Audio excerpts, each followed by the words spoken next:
Welcome, everybody. Welcome to another BeoTalk 283. Yeah. As per usual, like, subscribe, and all that thing. It helps out a lot. Go to Skinny Play for 10% off.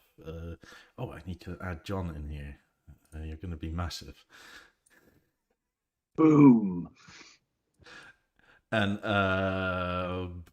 come join our Discord, that sort of thing. Go buy good stuff at Peter Tyson if you're in the UK, and that's about it. Welcome, John. Hello. What's How up, are you? man? John Tyson, yes. John. How have you been? I've been good. A lot's changed. Yeah, a I've lot has missed you changed all. since we spoke. That's it. God, when is the last time we spoke? Oh, it must have been about, I wouldn't say almost a year, but close to it. It's a long time, isn't it? It's too long, Yeah. some would say. Because at some point you were in Manchester, and then you went to the other store north of there. The other store, yes, that didn't work out so well. We went our separate ways, and then yes, I started up at Peter Tyson in Carlisle, and yeah, it's all good. How do you like it? It's amazing. Yeah, at first it was sort of working a bit on the sales floor and getting to know the different products, because when you've been out of the hi-fi world for such a long Shock time, of a mono brand, yeah. yeah, it's like, how many brands? Okay, so you're just playing with stuff and Figuring it out. Yeah, it's just eye-opening. It's been fun. It's been fun, but now I'm sort of off the shop floor, up in the office, doing full-time sort of Playing YouTube, solitaire. solitaire, Minesweeper, and all that. Thank sort you, of good Mr. stuff. Gates, for these games being default. Oh boy! So, what brands do you guys carry other than B&O? Because obviously you do guys carry B&O. Is it everything under the roof, or more or less Pretty like the much. select There's some that don't, but the main ones, I suppose, you've got your Lin, Bowers and Wilkins, Kef, Mhm. big ones. Sonos Faber, amazing.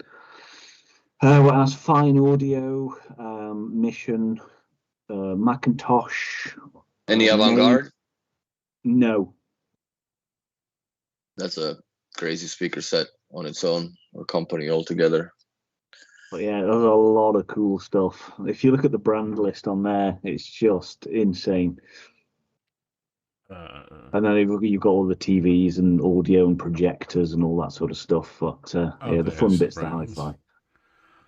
What TV sells the most as far as the brands? Do LGs for you guys or no? Probably the LGs, I'd say. Yeah, I'd have to look at the what comes in and out. But yeah, I'd say the LGs. I mean, you just can't go wrong with an LG OLED, can you? No, you can't. That's what I was asking, because a lot of people here, they prefer the frame, the Samsung frame TVs. Yeah.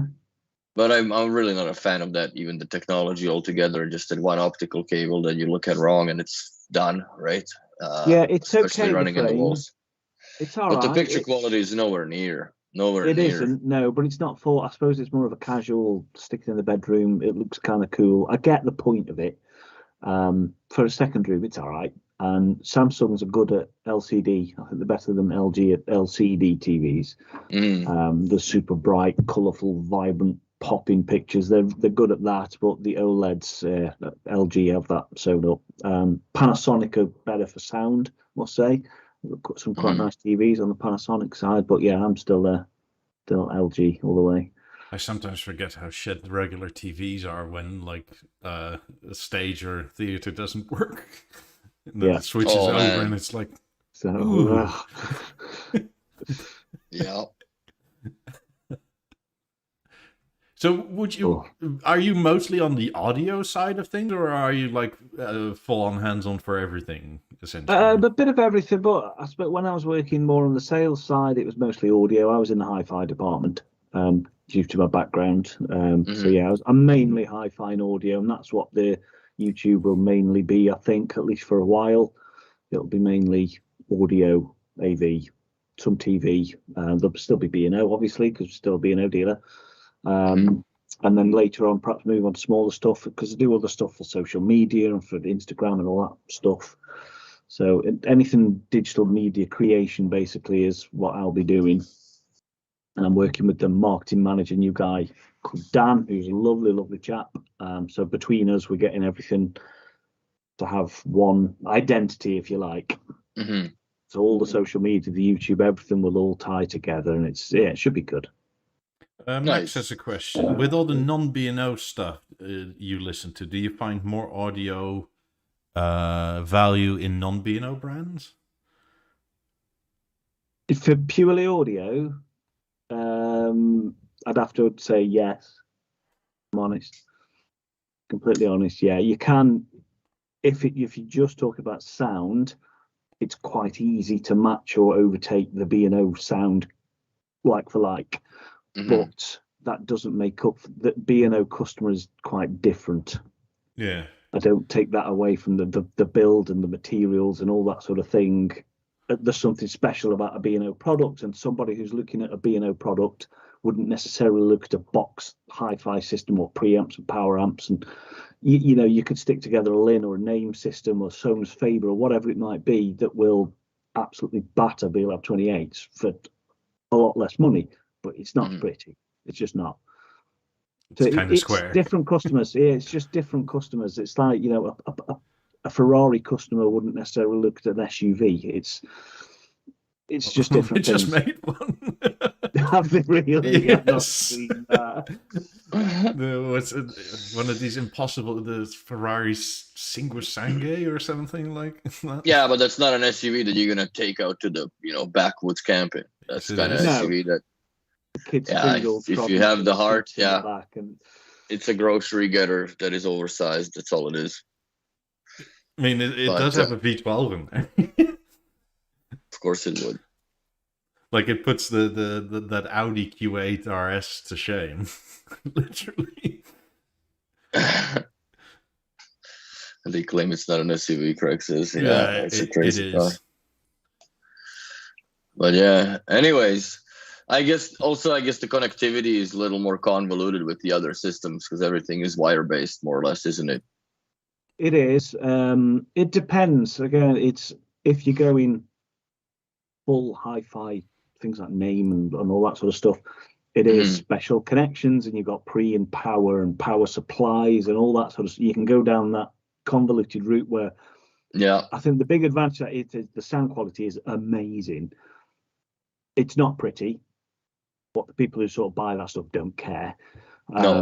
But there is an upgrade path, so you can upgrade or add a power supply or a different streamer, and you've always got it's like a project car, I suppose. Yeah. It's that never-ending pursuit for perfect. But I guess sound. To them it's always pretty. Get. Yeah, to them it's always pretty, right? Because they're looking at different gear, and it's a different mindset than I guess people with B&O have. You know what? It's nice to see. There's a lot of manufacturers coming out with smaller stuff. Yeah. Like, I mean, Cyrus is never big anyway. It's only small stuff. I've got a little Cyrus. It's called a Cyrus OneCast. It wasn't hugely expensive, but it's a really powerful little Class D amp with streaming and high res and all that sort of stuff built in. It's got a phono stage, HDMI ARC. It's got everything on it. It's just a little box, 2 knobs on the front, lights, and it's an absolute beast. And you stick that with a pair of decent speakers, and you've got yourself a really good hi-fi. Also HDMI ARC. Wow, that's quite interesting. It's a really cool. They don't do it anymore. It's just discontinued. So I got mine, but absolutely stonking product. And the Name do one, a Name Unity Atom, same sort of thing. Absolutely fabulous little thing. So that's a bit closer to your B&O, I suppose. It's a little one box solution that's quite discreet, and then you just stick whichever speakers you want on it. It's almost like a core with a BeoAmp 2 sticks onto it. Exactly that. It is. It's exactly that. But for half the price, I'm assuming. Says David W. banning Mickey. Don't ban me. Don't ban me. I would never ban you, Dark Side John. Just being honest. You guys don't do any Sonos, or do you? Yeah. Yeah. Peter Tyson does literally everything. Everything. Oh, okay. Sonos is rubbish profit margin. I'll give you that. Sonos is what it is. Do you know what? It's absolutely fine. You can spell it backwards and it's still okay. Exactly. I'm gonna love a palindrome. It's all right. You know, for what it is and for what it costs, it's actually really decent. I never thought that sentence would come out of my mouth. But it's really I've actually got a little Sonos soundbar. It's brilliant. Yeah, I think is this when I get cut off? No, but that's also something that, there's a couple of things that I think B&O should learn from those technologies per se. They're able to stream HDMI signal from the TV to another product without any delay, which B&O still struggles with that to this day, like the multi-room product. I don't know what is that Sonos does different, or what patents they had bought in whatever, or licenses they bought to be able to do that. But this has been an inherent problem with B&O since BeoVision Avant came out, basically. Yeah. Or end of Masterlink, right? Because Masterlink, you could still feed, analog out from the bloody PVR, DVR, whatever. So yeah, that's one thing that I always. One thing that pops out to me is the upsell. Like, you go to the Sonos page on Peter Tyson, right? And you scroll a little bit, and it's like, buy some decent speakers with it. Why not? That Sonos amp's actually pretty decent. It's not bad. If you've already got a Sonos system throughout the house, and you want something a little more serious with some nicer speakers, that Sonos amp is actually all right. It's pretty good. But I was telling Mr. Anderson that, like, if you add something in the B&O app, right, like the very high-end stuff is all the way down. You don't see anything better than the portable up top. It's like, this is like easy marketing. Like, add something. It's like, this is extreme. This is extreme. I've still got B&O was a part of my life for 16, 17 years. By looking. Well, it still is by the look in the background. But she is late. The most overpowered, overkill office speaker in the world. It used to be in the living room until I got the actual hi-fi, and then it got sent to me. But yeah, it's B&O has been a big part. It's still a part of me. My fiance works for B&O still, hence all the stuff around everywhere. It still pays the bills, and you felt safe to leave at least half of the families in B&O still. So yeah, I'm still a part of B&O, and when we get new B&O kit, I will of course do videos just like I used to. Just I'll be saying hello, John from Peter Tyson instead of Bang & Olufsen of wherever. The only difference is now, I suppose, I get to compare it to stuff. Yes. Which hopefully, I'm openly. I'm hoping that gives it a bit more credibility, to be honest, because of course, if you work purely in a Bang & Olufsen shop, you're going to say it's pretty good. And I tried, if I didn't like something before, I'd try and roundabout way say that it's not my favourite, or I'd make some comment or not make a comment about it. But now I can honestly say, well, there's this product which will cost less / more, and it's better / worse, and it's quite nice to do that and to have that option. So you're like third movie Anakin at this point. You're not quite changed, but you're gonna put the mask on pretty soon. Yeah. That's funny. So what's your favorite system so far that you guys have done out of like your favorite combination of brands, I guess, when it comes to the third party? I mean, I don't know why. I really love the Macintosh amps. I think they're just pure sexiness with the valves and the big power amps. I've heard that with some really quite high-end Sonos Faber. I've got a bit of a thing for Sonos Faber as well. Just absolute magic. And I think one of the best audio systems I've ever heard was the Lin 360 set up correctly with the room optimization. Mind-blowing. Just incredible. But a lot of money. Let's see, Lin 360 speakers. Lin 360s, yeah. Holy bonkers. crap. Yeah. So the bottom of the barrel price is 55 grand in That's GBP. for the passives. The full actives are like 90 odd thousand, are they? 100,000? 87,500 pounds. Ah, cheap.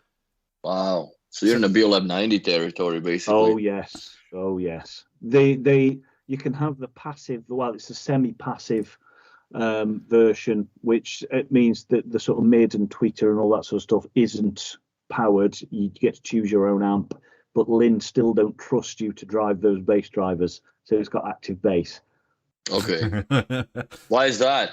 It's just that they want control of it, I suppose. I don't know a massive amount about them. I've heard them, I've read bits about them.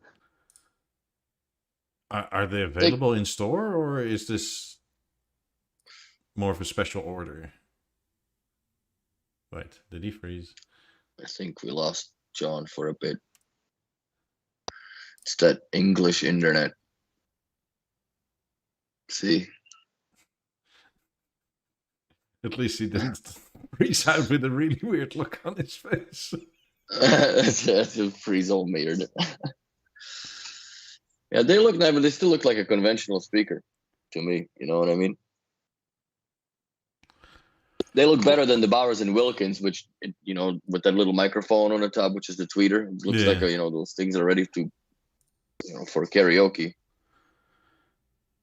But so, I mean, I don't hate it, but it's kind of plain and basic looking. Yeah. I mean, for $87,000, there, I think it should be a little more interesting. But I guess that's it's in the speakers. I don't know what it's in. How expensive are those drivers really? Yeah, but it's generally not the parts, right? It's 9 times out of 10 the R&D you have to put into something like this. I guess. I mean, if you account for R&D hours, like, I mean, I bet you they don't research and develop a speaker like this in 10 hours or something like that. Oh no, I'm sure. I'm sure there's a lot There's a lot that goes into it. Let's see, how heavy are they? Our BeoTalk connection could not handle this non-BNO talking. We didn't do it. They're 70 Something kilos. happened to John. 70 kilos? Yeah, so it's not that heavy. I guess. It's still a lot of weight, man. I guess there is the amps and whatever. They probably have a good, nice, fat toroidal coil inside to drive the bass drivers with. Yeah, let's see what the passives... That's the power reserve. I'm going to look at the passives now, see how heavy those are. Wait, they're also quoted as 70 kilos. That can't be right. Maybe they just put extra zinc plates in them. Maybe. Wouldn't be too surprised. For, I guess, the John, stop the reset vibration. your bloody router. Or whatever it is. I don't know if this was mentioned, but I think I told you this. With the BeoLab 8s, they dance a little bit when you... Well, not dance, they... Move. Yeah. They move a little bit with the bass. Exactly. They do some jiggles. Yeah. When you juice them. But yeah, they're selling well. I'm really impressed. They might be a lot easier to install. Yeah, they are definitely a lot easier to install. They, you know what, for the first time, like from an installer's perspective, the wall bracket mounts and, well, ceiling brackets are not available yet, but from one, you know, how it's coming back together, it's awesome. There he goes. Yay! Right, you're back. Right on. Yeah, Friesel messed up. You gotta love rural internet. Yeah. Well, start farming then, I guess. Could be worse. So when did it go? 5 minutes ago. Oh, brilliant. Skype just went white screen. It's just like gone. That's it. Enough of the third-party product talk. Yeah. Yeah. I blame Michael for that. Yeah. You've heard the Lab 8s by now, haven't you? Oh yeah, lots, yeah. What's your opinion on them? I think they're good. I think they're better than I thought they would be. After everything I've heard, they're better than I thought they would be. They surprised and they made me smile. I agree. They're very meaty for the size. They're good speakers. They are good speakers. You find it justifiable for the price of the wood grills? For the grills? Yeah. No. It's really. It's a little insane. I think they've gone a little too far fetched with it. I don't know if it's that proprietary of a tech to sonic weld wood to plastic. It's an in-depth, complex process, Willie. I don't think you quite understand the complexities of wood. I think I need a factory tour again. I think you do. To go see how that is put together, so I can sell everybody better. But yeah, that's other than that, they are amazing. I hope they can I hope they can start bringing out new products and being a bit more fresh again, because it's sad to see the lack of products and just new colours all the time. I want them to be what they used to be. I really do, because it's sad to see. But I think they've actively chosen not to do any of that, really. Yeah, what do I know, I suppose? Like narrow the product stack and make it higher prices. Yeah, lots more colours and special editions, but if that's the way they want to do it. Yeah, I'm not convinced about it either, but I'm pretty set at the moment, so but it's more the love of BeoTalk. I want them to bloody survive. Yeah, so do I. I wouldn't like to see anything happen to them, but it's been eye-opening. All the kit I get to play with. Not all of it's good. Some of it's some of it you see in rave reviews and what hi-fi and things like that. And I suppose it's all subjective at the end of the day. But then you'll listen to it in the store, you think, ugh, what? How? It's terrible. But it's all opinions. Everyone's got one. It's what I like, someone else doesn't like, and it's so subjective, isn't it? It's like tasting wine or whiskey, or it's your favorite film. Sound is just what you like. Yeah, but there is quite a lot of overlap, obviously, because like how many people make sound looking at just Peter Tyson? You have what, 30 brands in there? Yeah. How big is the store? It's quite big. It's not massive. It's quite big. 2 stories or one? It's 2-story. So Okay. downstairs, you're on the right. Downstairs, you've got like a big appliance area where you've got washers and dryers, but it's all nice stuff. It's sort of starts at your LGs It's not and your Samsungs. Rose. Yeah, and it goes up to it's Fisher and Paykel and Smeg and all that sort of stuff, Miele and then you've got a big TV section. There's a whole Panasonic section just for the TVs. There's a big Samsung section, and then you've got the hi-fi room. There's all the speakers are sort of lined up to pull it out and demonstrating, and all the amps are stacked. And then you've got the B&O shop downstairs, little shopping shop. And then upstairs is going through a bit of a change at the minute. At the minute, it's like kitchens and whatnot. But then you've got your main room, and there's a big and a small demo room where we do setting up kit for customers and whatnot. Have you gotten acquainted with the mysterious world of speaker cables? I'm still not 100% convinced. I mean, there is some absolutely crazy speaker cables that are so much money. The worst one I've seen, I don't want to say a brand, I think I know which brand it is, but I don't want to get it wrong.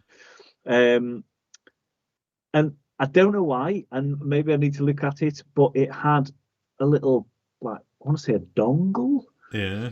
Like this thing on the end with the 2 terminated, spade wires. I was like, what's that? And it had a little button with a light on it. So, what's that? He says, oh, that's for the batteries. What? What do you mean batteries? Batteries. With batteries in the cables? Yeah, and he tried to explain what it was supposed to do. It's to charge something, electron up your whatever, and it's like, and I just burst out laughing. I was creased laughing. It's like I've never thought I would see the day when somebody's on their hands and knees behind the speaker changing the batteries of your cables. Yeah. Oh my god. Apparently that's AudioQuest DBS system. But yeah, there's some crazy cables. It does. Yes, cables can make a difference. Whether that's a good or bad or make it better or worse is completely subjective. It might just be different. It's not necessarily better. But yeah, I've heard where we change cables and it sounds different, but it's so subjective whether A is better than B. And how much of that is in your head to begin with? Exactly. Oh, exactly. This is what the fuck? So these are the powered cables. Yes. Not power cables. These are powered cables. Powered cables. It's an AudioQuest thing. I don't understand. Is it AudioQuest? Yeah. Is it AudioQuest? Yeah, I don't know. It's AudioQuest. Oh, those guys are sniffing too much ether now. Like what is that? How much good does that do? Can you even tell? You could never tell. That's it. That's the one. Yeah, that's the one. So you put cables in it, and then they go out of it? That's sort of part of the speed. You get it pre-terminated lengths, and I think, and that's sort of part of it. I don't think you build it. You can also retrofit it, apparently. Oh, can you? I don't know. You should get that for your 50s, Mikey. And then what? Clean up the power link signal. I mean, personally, I think like cables can make a difference, but if you hear the difference, right, you need to re-establish the room EQ, because there is obviously a difference in conductivity. So it sits on the cable. Yes. What's the little ding dong? Where's that going? Like the little tail thing into the spliced connection thing. Oh, so the little Velcro things, I think, strap around the cable. Yeah. Oh, okay, just like a security. Yeah, who knows? And what do you do with it? You just wiggle the fuck out of the cables every time you listen to the music. Makes the techno sound better. It's like you can go too far. I don't subscribe. I have been surprised at some things. I didn't think adding a power supply to something, a different. It's like, why adding a power supply? It's got one in it. How different can that be? But then I heard some Cyrus kit, and it was a Cyrus pre-power amp, and you play that, and then it just added in a Cyrus power supply to the streamer, and it made quite a significant difference. And it was like, wow. And then you could add another power supply to the preamp and another power supply to so you could have a big stack of stuff. But it's nice to have that upgrade pack. Most people would never do that, but I didn't think a power supply could make that much difference. But I was quite surprised at that. So maybe I'm wrong about cables. Who knows? No, I personally think power supplies can absolutely make like it's the same in computers. Like you have different ratings, and how clean the power is that comes out of it is equivalent to the rating, essentially. Like you can, I don't know, get an 800 watt bronze rated, but if you get an 800 watt platinum rated, the power is so much cleaner, and it's so much more effective, and it's or efficient, I should say. So there's less heat, there's less problems, there's less jitter, you name it. It made quite a stark difference, and the better the Cyrus kit as you went up the range to the newer stuff, the more difference adding the power supply made. It was quite impressive, really. I personally just feel that if you're looking at the outcome, right, and you change something in the input, you should equalize the room correction again. Because clearly the driver is doing something different, which you can hear, obviously. So if you don't resweep for room correction, you don't get a fair comparison. No, you don't. That's right. But say a lot of these 2-channel systems don't have room correction. Yeah, it's down to you to tune your speakers, move your speakers in and out, left, right, closer to the walls, further away, into corners, out corners, move your furniture. That's part of the fun for some people, I suppose. My stuff downstairs hasn't got any sort of room correction, but it is what it is, and it's I guess you can just run the receivers, but the receivers have that, like the Odyssey or whatever. Oh yeah, AV receivers. Room correction, like you can do that. I don't know how well it does it. It can be a good or bad thing. It depends. So situational. It's because if you think. One thing I never thought of before, really, especially with trying to tune towards the lower frequencies and subwoofers. Mm-hmm. If your room where your sub is placed and you're getting a dip of no dB, I don't know, 50 hertz, say, and you've got a big trough, it dips down to 0 dB, the Odyssey is going to pump that to its maximum to try and compensate.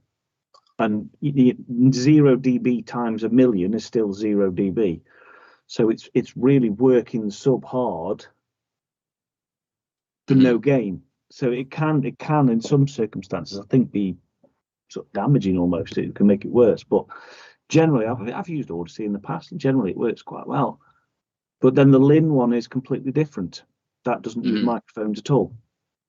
It's all, you have to be trained in it. And it's all about measuring the room, the speakers, the relationship between the drivers, the materials in the room, and where the ideal position would be, where you've actually got them placed. And it's quite an in-depth sort of procedure to get the room measured properly. And then Lin have this huge database of speakers that they have measured with the driver latencies and things like that they can put into it, a bit like B&O, I suppose. And their room correction is completely different because at no point is a microphone involved. It's all measurement. And then when it's running with the Lin app, you can choose how much of that correction you want introduced into the system. So how does it measure the room then if there's no microphones? So it's measuring calculations. Yeah, it's all calculation based. Width, length, height, stuff in the room, where your speakers are in relation to the walls, what speakers they are, how far away the tweeter is from the mid-range and mid-range from the bass, and is it 3-way, 2-way, 4-way, how high is the tweeter off the floor. Sandeep says Lin has a database for 18s, 50s and 90s. Yeah, they do. Just kind of so they put their room correction on top of it, and then you choose how much of that you want introduced. So I've played with it, so you go full room correction, and it sounds almost sterile. It's so clean, like you're at a production desk. It's almost not enjoyable. Some people love that sound. I don't. I find it a bit clinical, but then I think most people maybe sit about halfway. You introduce some of the room artifacts back in, it gives you that bit of enjoyment, that warmth to it. And you turn it off, and it's really sort of quite heavy. And it's quite interesting to see the difference between tuned and not tuned, and then most people lie somewhere in the middle. Makes sense. Well, you wouldn't buy it if you didn't care for that part at all, probably. Exactly, yeah. Yeah, it's interesting. Personally, I on the cable front, like the difference between like crappy copper and silver and all that, I think you can fool so many people by just playing with the EQ, like saying I changed copper to silver by just adding 2-3 points of treble, right?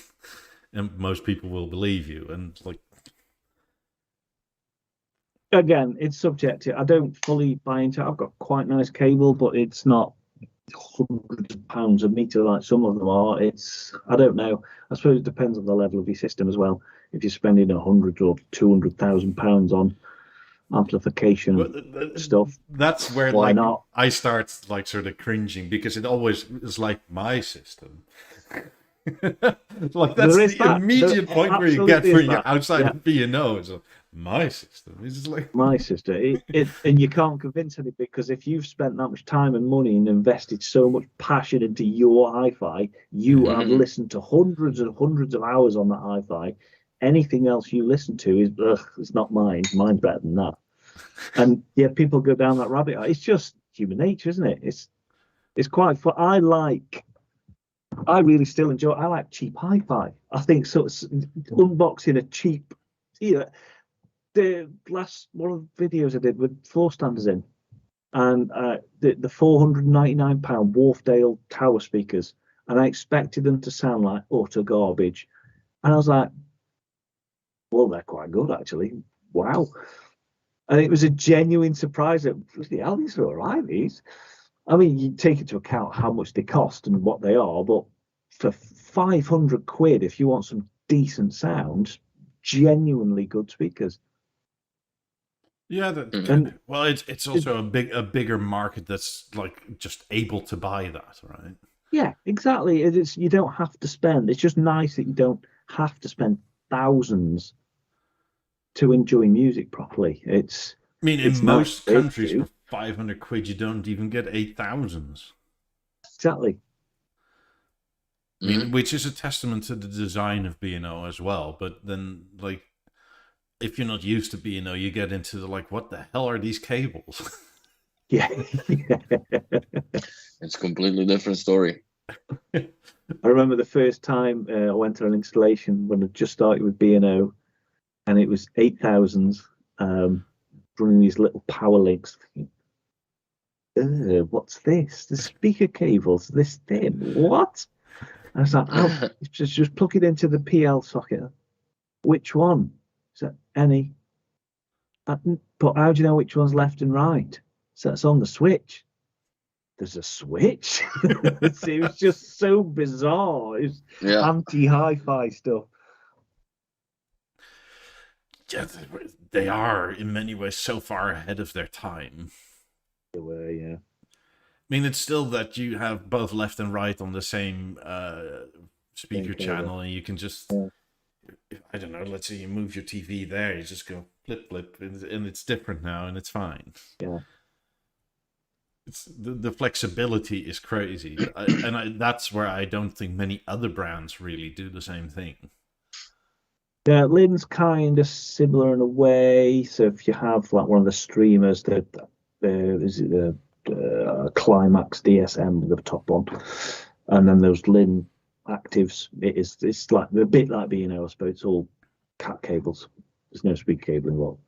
Yeah, but I mean, I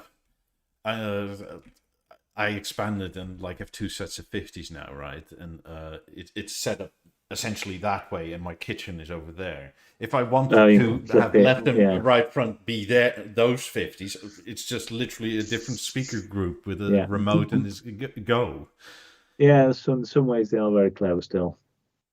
mean, it's quite something else, and I don't know who necessarily uses that all the time, but once you know you can, it's a whole new world opens.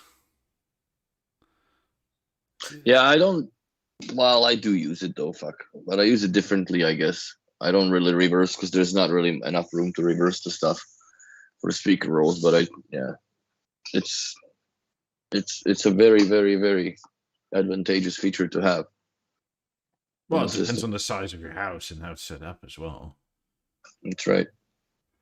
I mean, also how techy the client is. That also depends too. Some people just don't want to deal with it. And a lot of those people are in the B&O world. They just don't want to deal with it. Yes, people here will disagree because they're fucking nerds. But people that I deal with in installations and such, it's make it as fucking dummy proof as possible.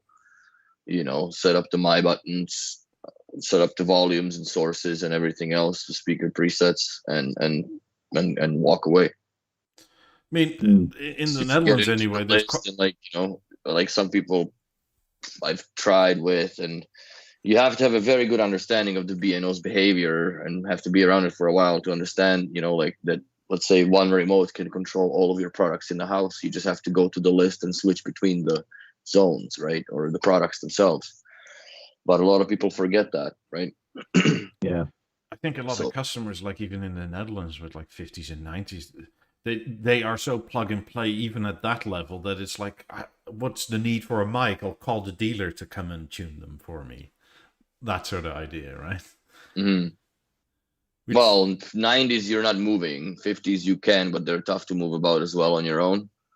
So yeah, it makes sense to just have it as with the dealer. But now the new adapter is there for the microphone, so you can use the theater microphone, which kind of is, it's a very generic measurement at that point, in my opinion, because if you're doing the narrow listening, you need to do 3 points, right? And it's kind of tough to do it with the microphone that it's so thin that doesn't clip into the mic stands, the clamps.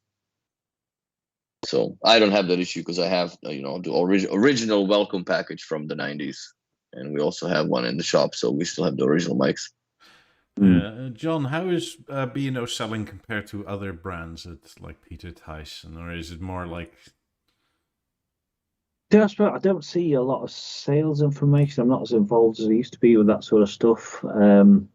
It does okay, I think. I'll get Nicky bring the figures up. What's it?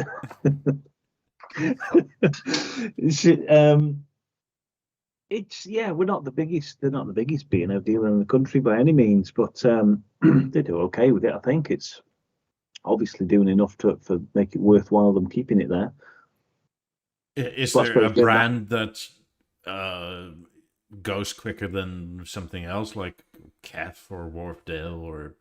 Kef does well.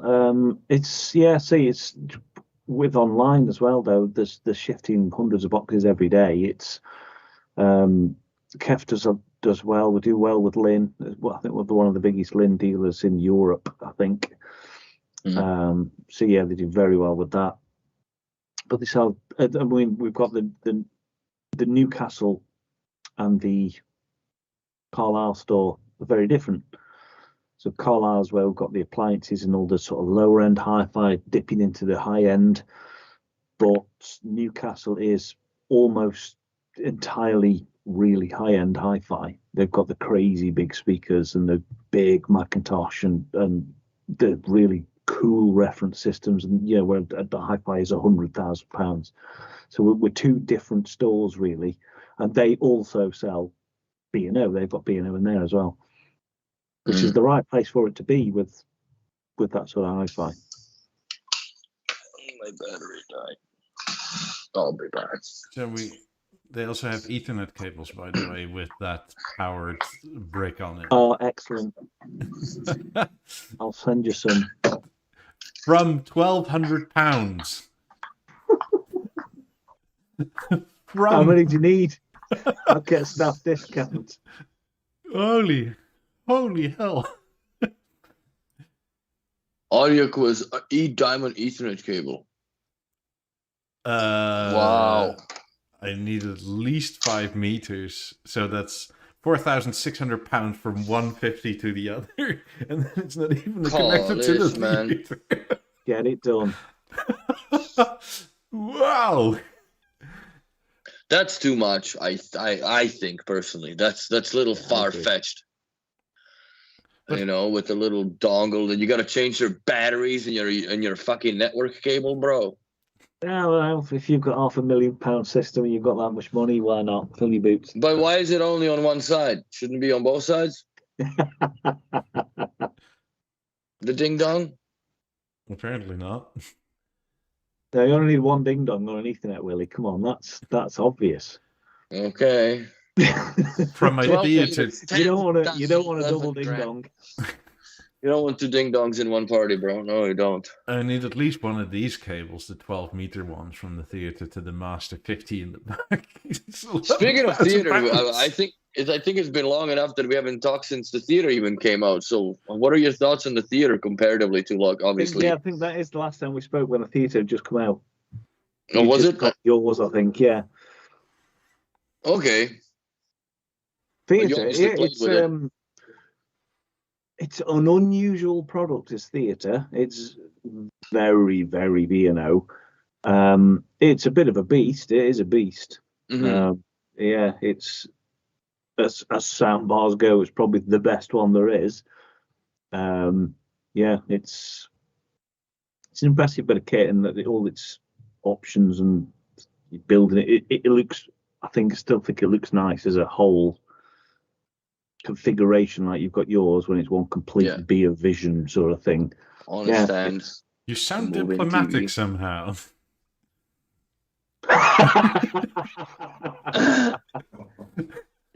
No, there are theatres. It's would I buy one? No. But I don't know if it's personally. I don't know if I could personally justify that amount of cash for the soundbar solution. But again, I'm not a typical B&O customer. I'm not in that realm. But it is a logical solution if you already had let's say a BeoSystem 3 with a bunch of speakers or BeoSystem. Oh, absolutely. Yeah. Why would you have anything else? It would be a nightmare. Yeah. If you've had B&O for years and you've gone from like you with an Avant or an Eclipse, or absolutely, you should have a theatre. Totally agree with that. Yeah, I think it's one of the best products they've done in a long time, as far as the B&O is concerned. I agree with that too. I do. Because now the screens, if maybe when the G6 comes out in 4 years or 3 years, they'll replace the panel.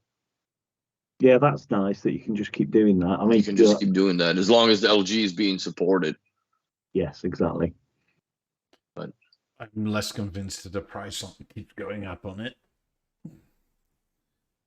I think that we could be possibly looking at 15 grand for it by the end of this year. That's the only thing, I think. That's the only thing that's harder to swallow for me. But again, I'm not a B&O customer.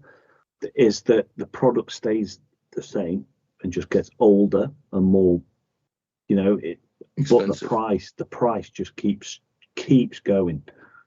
Like it's Gucci or something, just because they can, and it's I don't know. That's hard to swallow for me. As a customer. If I was a customer, I would be annoyed at that. That would put me off. But again, I'm not a B&O customer. They're not after me. Do any of the other brands do that to that degree? Not that I know of. No. Prices do go up sometimes. It makes sense. A blanket, we're adding 3% or whatever to cover the cost. But not 30% per se. But no, it wouldn't be just, we've stuck 30% on that because we can. It's never like that. Interesting.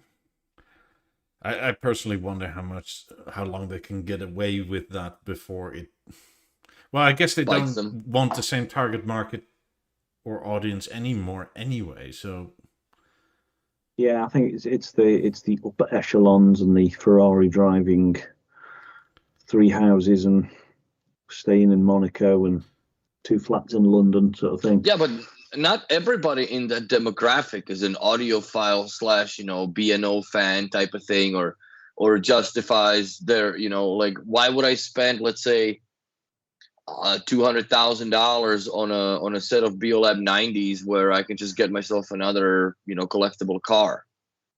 But the thing I was thinking is, I've seen houses like that with these big, beautiful, multi-story, massive, huge houses, and a lot of them, even when you see them on TV or in advertising or wherever, in films, I think eight times out of 10, you think that B&O system would look amazing in there, but they've got ceiling speakers and it's hidden away with some control system. That's right, and a generic screen.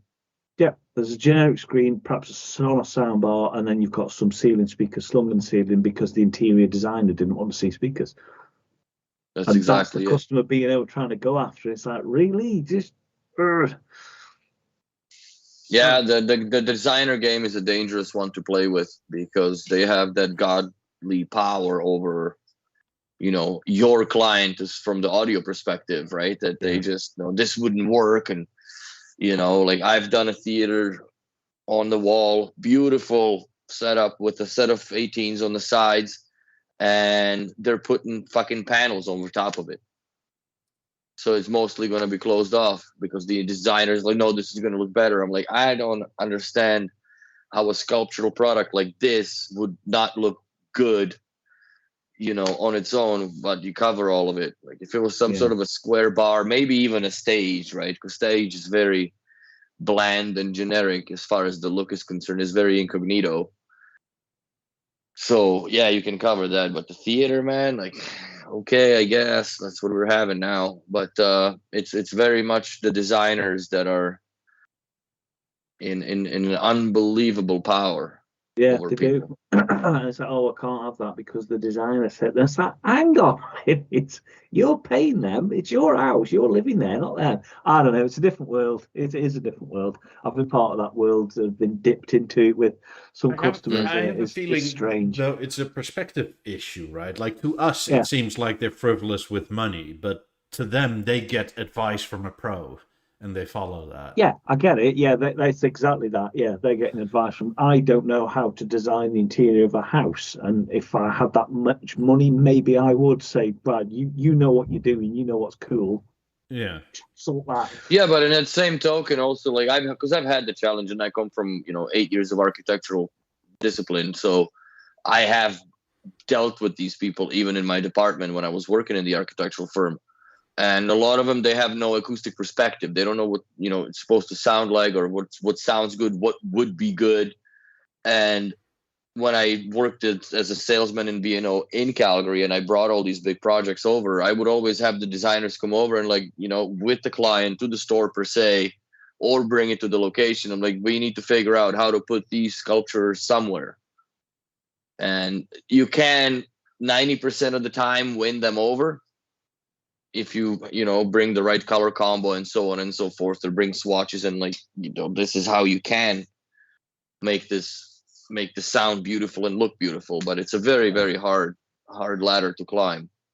Yeah, but it's an active pursuit, effectively. Well, but it's also more or less the same. Like you go to a surgeon and while he's doing a surgery, you're telling him what to do because you're reading it off of WebMD, right? Yeah.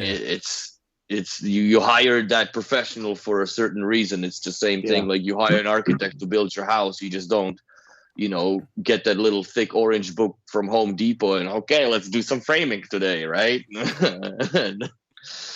So, yeah, but it's the forethought that goes into it, and also even when it comes to electric blinds, which I'm sure you guys are doing, the automated shades and all that jazz, right? And just the understanding for the designers that we do need wires going into these things, because you're not gonna Sarah Connor load fucking 18 D-cell batteries into these things. It just makes no sense. If you can wire the stuff, you wire it. And sometimes designers just see, oh my God, there's a cable in the ceiling. Wait, it's not finished yet. You know what I mean? Once the blind comes on, everything disappears. But yeah, it's funny sometimes how little they understand and how dangerous with their opinion they are. Yeah, that's true. I think I missed a question. But there's several designers where just because of the designer name, the house will keep the value, right? Mm-hmm. Yeah. So it's essentially like buying Gucci. I mean, it's just immovable at that point. Yeah, that's true. Those mid-century, was Frank Lloyd Webber or whatever? Those mid-century houses, they're all ridiculously expensive because of the name of the dude who designed it. And personally, I like him, but like I'm not paying that extra just because his name is on it. Yeah, but you're also buying an architectural mark, right? Or architectural landmark, rather, being said. It's the same like Dr. Farnsworth house, right? In Chicago, Illinois, the house on stilts. Mm-hmm. You know, I was looking at it like, fuck, it's very close to the road, right? And the whole thing is made of glass, and you know, you have zero privacy because a lot of the times whoever used to live there, they would wake up to a bunch of people, you know, trespassing and taking photos of it because it's just something that, you know, it's an architectural landmark, and for that it makes it uninhabitable because you just don't have any privacy. Walk around with the morning wood, you know, to the washroom, and there's 4 people standing, you know, taking pictures. Just be totally shameless. Exactly. Hang a towel off it as you wash your hands. So yeah, but that's you know, I've had few clients that bought houses that won awards, beautiful homes, but you go in there and it's like, fuck, you guys didn't put any cables to anything, man, because they didn't, like, that's not even a forethought or afterthought even, right? That we should, you know, put something for, if the electrician doesn't pull his default, you know, RG6 and a Cat 5 cable, you don't get shit, which I still don't understand to this day. Why are we doing RG6 in places where now everything is network? Like all of the TV providers nowadays are running or using these fucking, it looks like a little Apple TV type of box now, right? Yeah. Some are Android powered, some have their own operating system, but everything is on a network. There's no coax going into this thing. Yeah. This thing's not even heavy enough to you know, to keep the cable down. It's just going to be sticking out from the wall because the cable's stiffer than a rod. Yeah, the modern cable boxes are, God, they're cheap and lightweight, and it's literally like, I can crush this like that. Yeah, they're terrible, and also there's a limitation in some, you know, some manufacturers. You only get 6. You can only hook up 6 cable boxes, and if you have a house that has 8 or 10 TVs, what do? You have to have 2 accounts, 6 on each, or whatever the number is. Yeah. It's silly, like, you know, unless you, well, I guess you put an HDMI matrix. But for me, it doesn't make any sense to have more than 6 TVs in a huge house because you're never in all the rooms, ever. No, but if your designer puts a TV in every bedroom, there we are. Yeah, but then, like, from my perspective, then you put a matrix on it so you can, you know, you can watch. You still have 6 different sources to watch from, in, like, just excluding anything else that is built in as a smart on the TVs nowadays. Everything, you know, and from my experience here, seeing, you know, when we do installations for anybody below 35 years old, usually does not have a cable TV anymore. It's just they're using all the smart services that are built into the apps on the TVs. And fuck, what else do you need? You got Netflix, Crave, YouTube, HBO, Disney Plus, the whole nonsense. You can download a whole bunch more. If there's not enough, then you can get an Apple TV. But that's basically it. You know, I'm in my 40s and I don't have a cable box. I don't really have a need for it. Same. It's funny that, yeah. We were looking through. I don't know why. Did we just switch the TV on that we're eating, and we switched the TV on, and so we never ever watch. As it is in the UK, Freeview TV, just over the aerial cable. Mm-hmm. Oh my God, it's crap. It's terrible. Absolute garbage. You know, 90% of it's still in standard definition. There's only a handful of HD channels. It's just shocking. It's like, how is this still broadcast? It's awful. Yeah, because Nana with her glaucoma eyes and her, you know, 1946 TV, or I guess no, it would have to be 51 and after, because that's when they got invented. she don't know. Yeah. So you wonder why the BBC costs so much sometimes. Yeah. I mean, there is a lot of free over-the-air TV here as well, but they're actually switching that over to like higher definitions now, to like 4K and stuff. Yeah, that's just we just don't get that. When you go onto the streaming service, so like the BBC iPlayer, they do a lot of stuff in UHD. I think they still use that. It's the hybrid log gamma. Yeah, whatever it is, the algorithm they use. But yeah, a lot more is coming in UHD. I think the BBC are at the front of that, really. But then, other than that, we tend to just use things like Netflix, Disney. Nikki's got Disney Plus. Yeah, and there's tons of UHD and Dolby Vision and all that lovely stuff. It's ace. Mm-hmm. I'm debating on PlayStation 5. Holy crap, it's snowing hard. Nice. The storm is here. Jealous.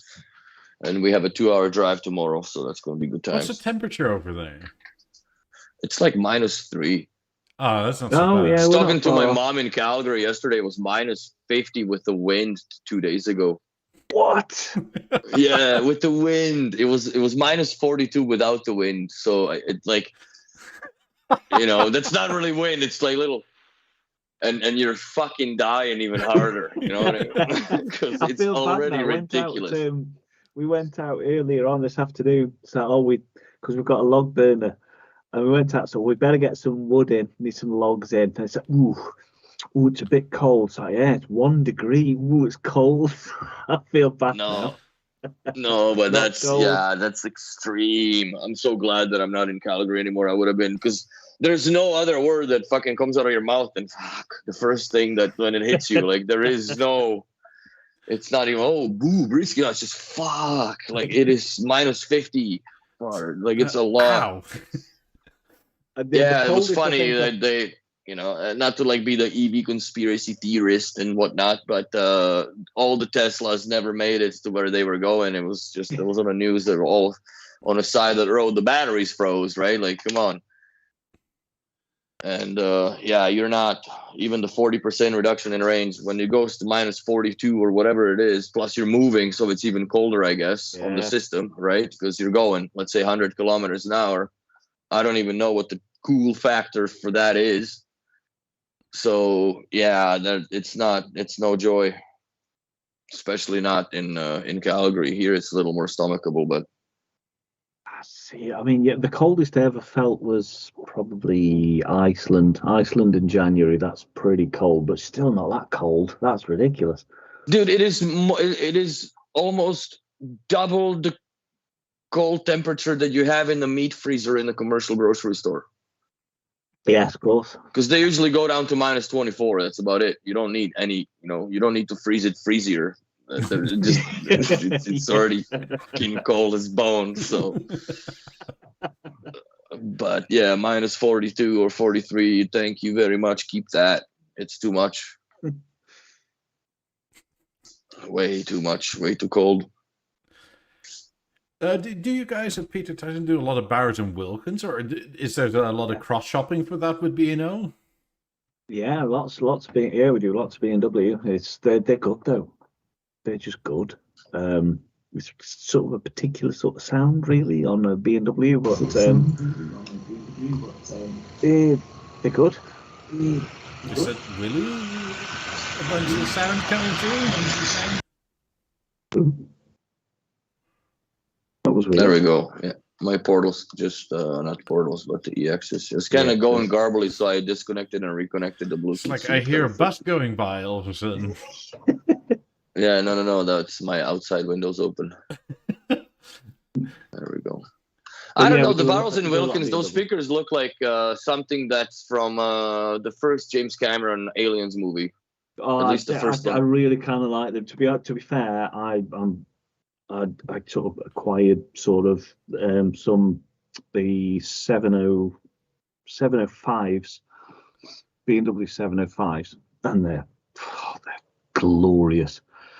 They do sound good. I'm giving you that. They do sound great. But when it comes to the look of them, I just don't. Again, it's not everybody's thing. I kind of like them that they're a bit funky and they're quite iconic, and they've got the tweeter loaded on top, and you can tell it's a BMW from the silver Continuum driver or whatever it is they call it. So I quite like that they've got that iconic style. But yeah, see, it's just tasting, isn't it? It's not for everybody. I mean, the Nautilus for sure isn't for me. I'm not that avant-garde. Thing, yeah. I mean, I don't mind the 800 series so much, but I've heard those. I've heard the 854s. They're stunning. Some Macintosh. But it's God. Back in the day, I compared them to 50s, and I wasn't initially that sure what to go with. But you come out to practicalities. For them to sing, they need to be like 1.5 meters away from a wall, and you have to have. Again, yeah, it depends on room. I mean, yeah, when you read reviews of my speakers, the 705s, they say bring them, 1 meter from the wall. It's like, there's no way I could do that. I've got mine that far from the wall, and they sound just fine. It's so dependent on your room. That might be in their test room, yeah, maybe. But for 99% of people, there's no way that your speakers are going to be 1 meter from the wall. No. And I think the manufacturers take that into account, because mine are fairly close to the wall, and they don't sound heavy or bloated. They're not thumpy or boomy.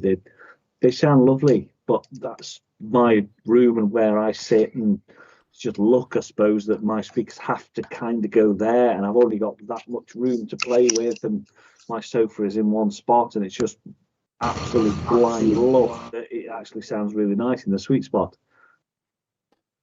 Yeah, I mean, that's one of the things I like about B&O is that it doesn't really matter, and it hasn't mattered for years now where you put it, because there's switches. Yeah, kinda. But saying that, you see, I had the A9. Mm-hmm.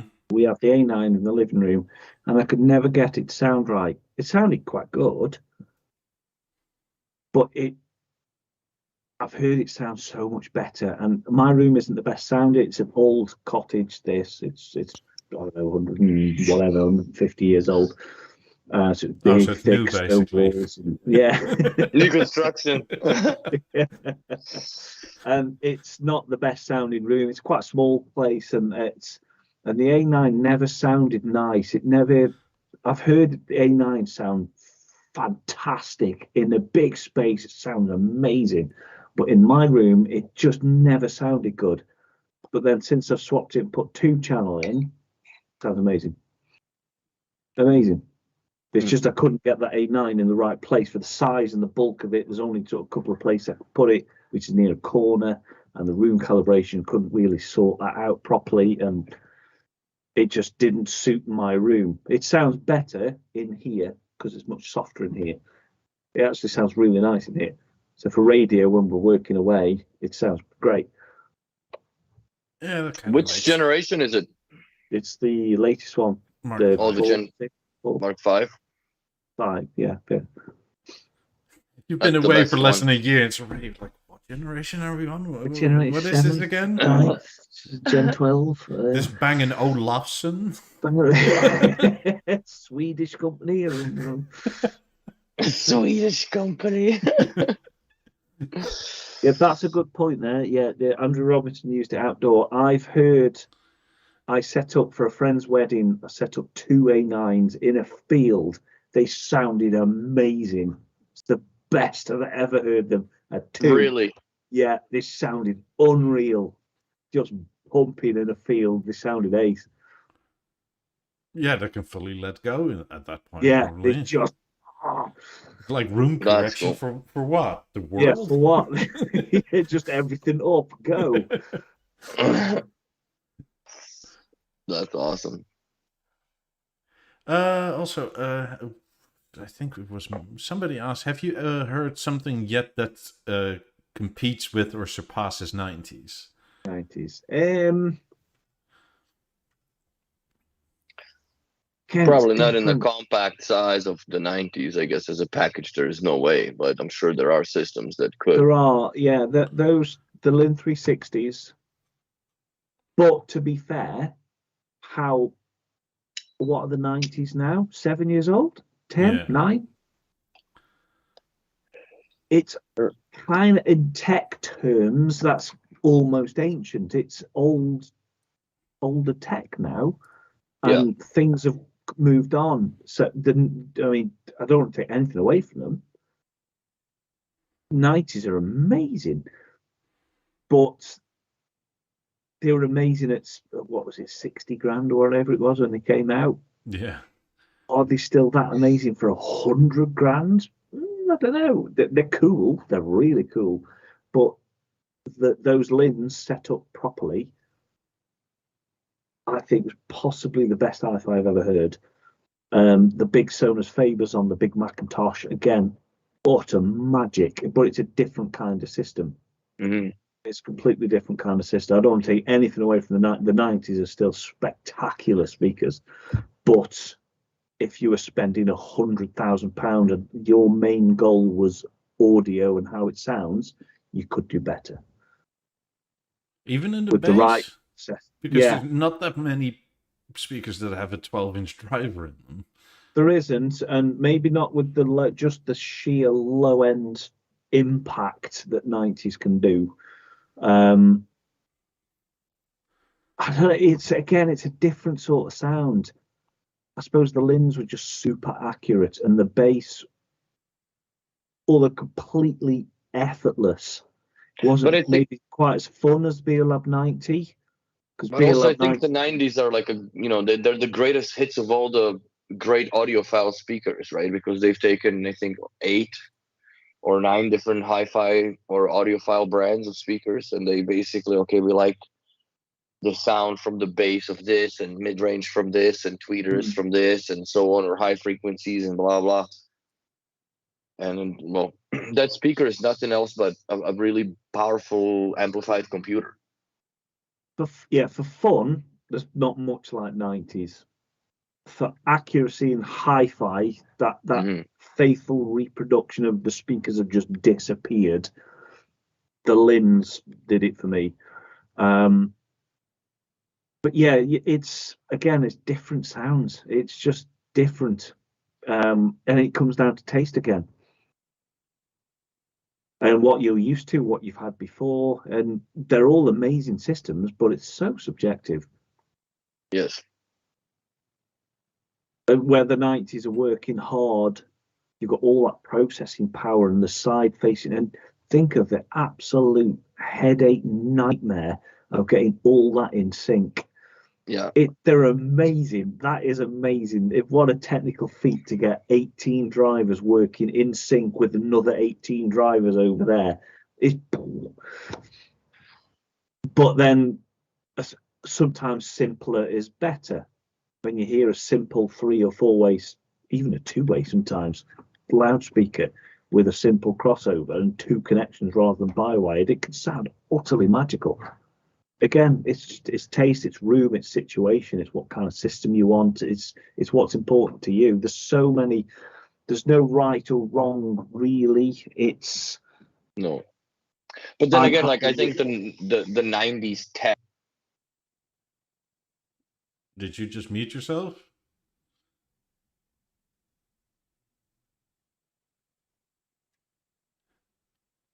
Or did I get muted? No, I got reconnected again for some reason. It just went off. I was worried, wait, is this just me? No, I think they connected to Bluetooth. Let me just cut that off. Drinking an empty glass. Yeah, I still think that like I was saying, I don't know where I got cut off, but that tech from the 90s is very deeply rooted throughout all the B&O speakers now. It is, and they've done a favor in that they've helped filter that down to smaller speakers, and that's a good thing. That's what happens. It's at the top end, the technology that they use in the top Nautilus speakers for Bowers and Wilkins with the sort of tube tweeter and the Kevlar or whatever it is, the material that woven fiber that they use in the drivers, that then gets filtered into the 7 series and then the 6 series, and even the £600-700 little 707s end up with that driver in them, and that's how it goes. Mm-hmm. I kind of wonder what would eye contact for more.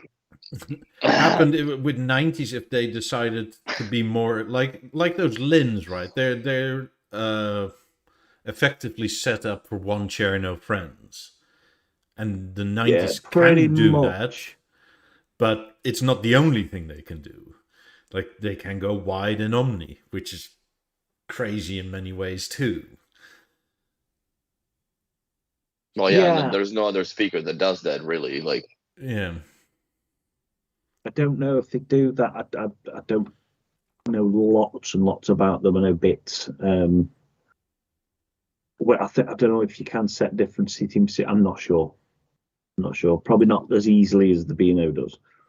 Well, just by the sheer fact they don't have drivers on the side or on the back. Yeah.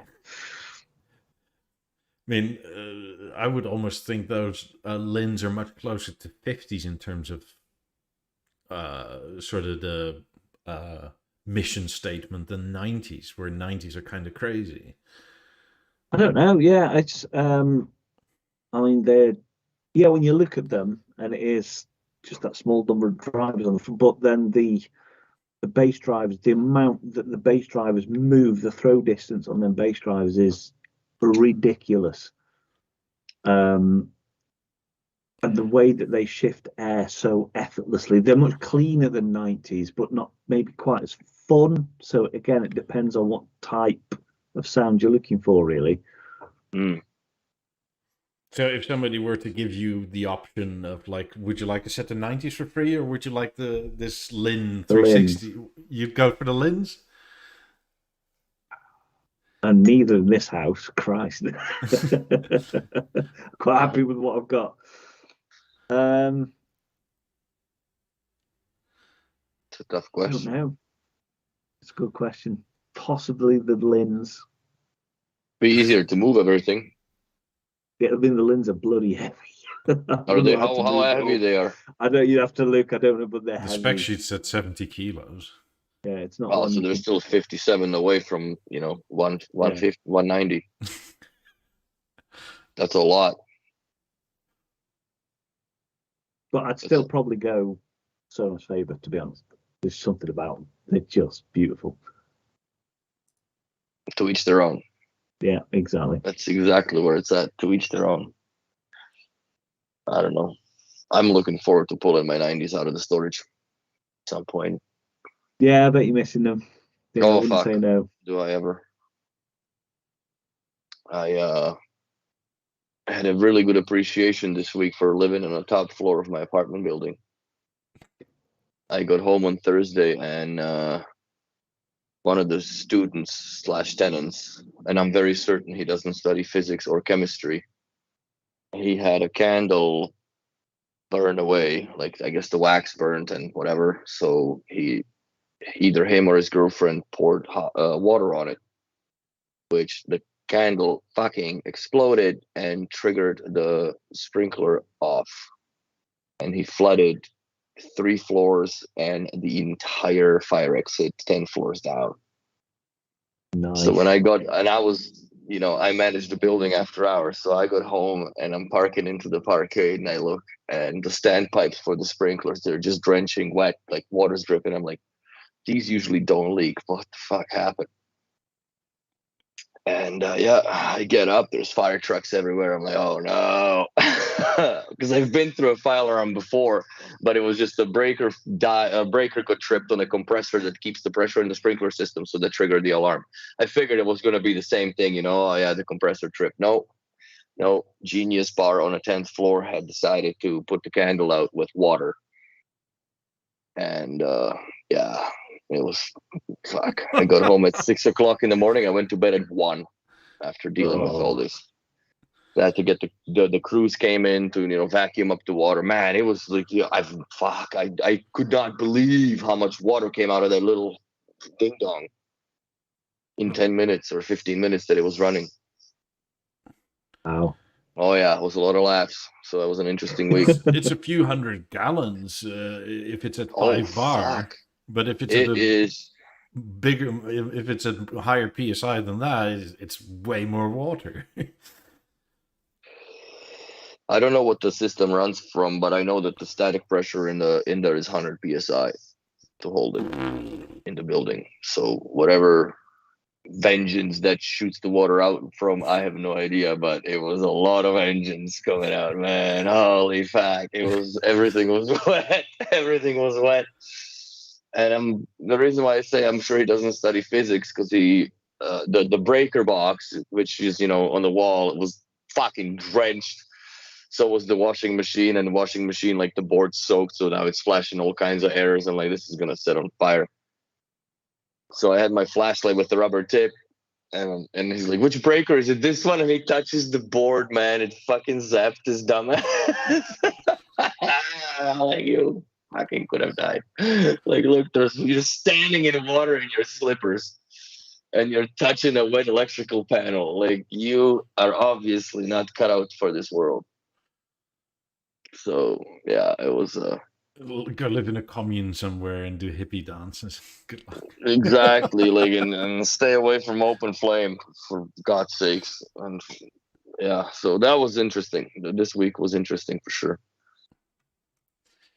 If I had my apartment flood, man, I was thinking about it. Like, fuck, I would. The only thing I guess I would lose, well, if the sprinkler go off everything, but if it was just coming in water, I would probably lose the floor stand for the TV. Yeah, Shawnee on Discord recently had that. Was it north of England somewhere flooded with that storm recently? Oh, yeah. No way. Yeah, and that feels bad, man. I think he said he came home from the airport or something to find his apartment in like 4 or 5 inches of water. Fuck. So that's interesting. You can outrun the fire, but you can't outrun the water, man. It's just, and that thing gets into everything. The amount of devastation is ridiculous. I've dealt with houses that have been flooded, and they need the valuation for the B&O kit, and it's the destruction's ridiculous. Yeah, he was saying that the watermark on the wall went up to like here somewhere because like all the insulation sucks the water up, obviously. Yeah. So like basically every room had to you have to cut halfway and then take everything out. Yeah. Sprayed against the mold, and oh god. At least, the building here was it's new, it's a year old. So the sprinkler heads, when they went off, it was still like in the movies, the water was clear. Yeah. Because in the standpipes, like, that water is not, it's black and brown shit that's coming out of it with rust, and that just ruins everything. So at least the water was clean. But man, it was a lot of it. Fuck. Definitely put the candle out. Why the hell would you put a candle out with bloody water? And like the one, I suspect it was one of those like 3 wicks that you can put a lid on and screw it in and just forget it. Yeah. But I guess when you panic out and you come back out of the shower and fucking candles on fire smoking, you try to, because the fire alarm would probably go off, or smoke detector, right? That's probably what spooked them. And then, just, pour water on it. I guess they've never seen the YouTube high school when you just look at shit like, you don't pour water into a hot pan of oil. You don't? When it's on fire. Fudge. Like, I'm just happy that they didn't get severely burned, because that could have ended up even worse than, just with flooding people out. He froze again because he's no longer blinking. No, I think so too. Because I'm like, that's a fat death stare right there. He just really hates candles. Oh my lord. So yeah, a lot of laughs in the apartment living today or this week. Yeah. I got a question. Now that you have the theater running, do you consume a lot of Deezer, or do you listen to radio per se more? 50-50, about. Do you have a problem with Deezer queuing up your playlists in the B&O app to the theater? Anybody else in chat also chime in, because I have issue not just with mine now that I found out, but with a couple clients that it says added to queue, but then you go to queue and it's not there. And with mine, per se, like I had clear queue. For some reason, I had a clear queue. I had nothing in Deezer. So I selected an album. I wanted to play one song out of it. And then no matter what I would add into the bloody queue, it would still keep going back after the song that I had put in. It would go back to that original album that I had picked out before. And there is no way to clear the queue. Like there used to be delete all button, you know, a little garbage bin on top. It's not there anymore. So you can't clear out what's spooled in other than like individually swiping each song to delete it. It's very bizarre. I find. Really use that quite often. I have like 2 or 3 playlists that are generic mood playlists, and they have like I don't know 300 songs in them, and that's good, right? Because I never listen to. But do they just follow? Like, let's say you switched from one playlist to the other. Will that playlist that you had just switched to continue on, or would it just revert back to the other playlist? You know, like it would play one track out of the playlist that you had just selected, and then it follows because it would only add that one song into the queue, and then your original chosen playlist is below it still. That's the problem that I have. It doesn't just take over. Like even when you go to the playlist and you hit the big black fat play button, right, which should just start playing from A to Z, it doesn't do that. I can't say that I've noticed that. Because I have few clients that like are basically playlist listeners, and they have a really hard time with that. Okay, we can't talk about software issues because John's back now. Everything's great on the B&O side, bro. Skype just goes nah. There you go. How's your experience, I guess, with the software on I guess I would call it as I would third-party products versus B&O? Like, do you have a lot of feedback from good. Headaches? Some better, some much worse. Some are much worse. What would be a better and worse? Like just as a brand example, like not to shit on different products, but Mike, it's just curiosity, I guess. Yeah, so like the Blue Sound and the Name app is good. The Lin app's pretty good as well, actually. Okay. But then the Arkham app, holy Jesus, it's rubbish. Oh, really? Oh God, it's like what's the Arkham for? What is that's the brand? It's that for the streamer. So there's a streamer. Oh, okay. The amps and yeah. So for the streamer, the amp. Oh my God, it looks like when apps would have first come out, and the sheer novelty of being able to control something on your phone.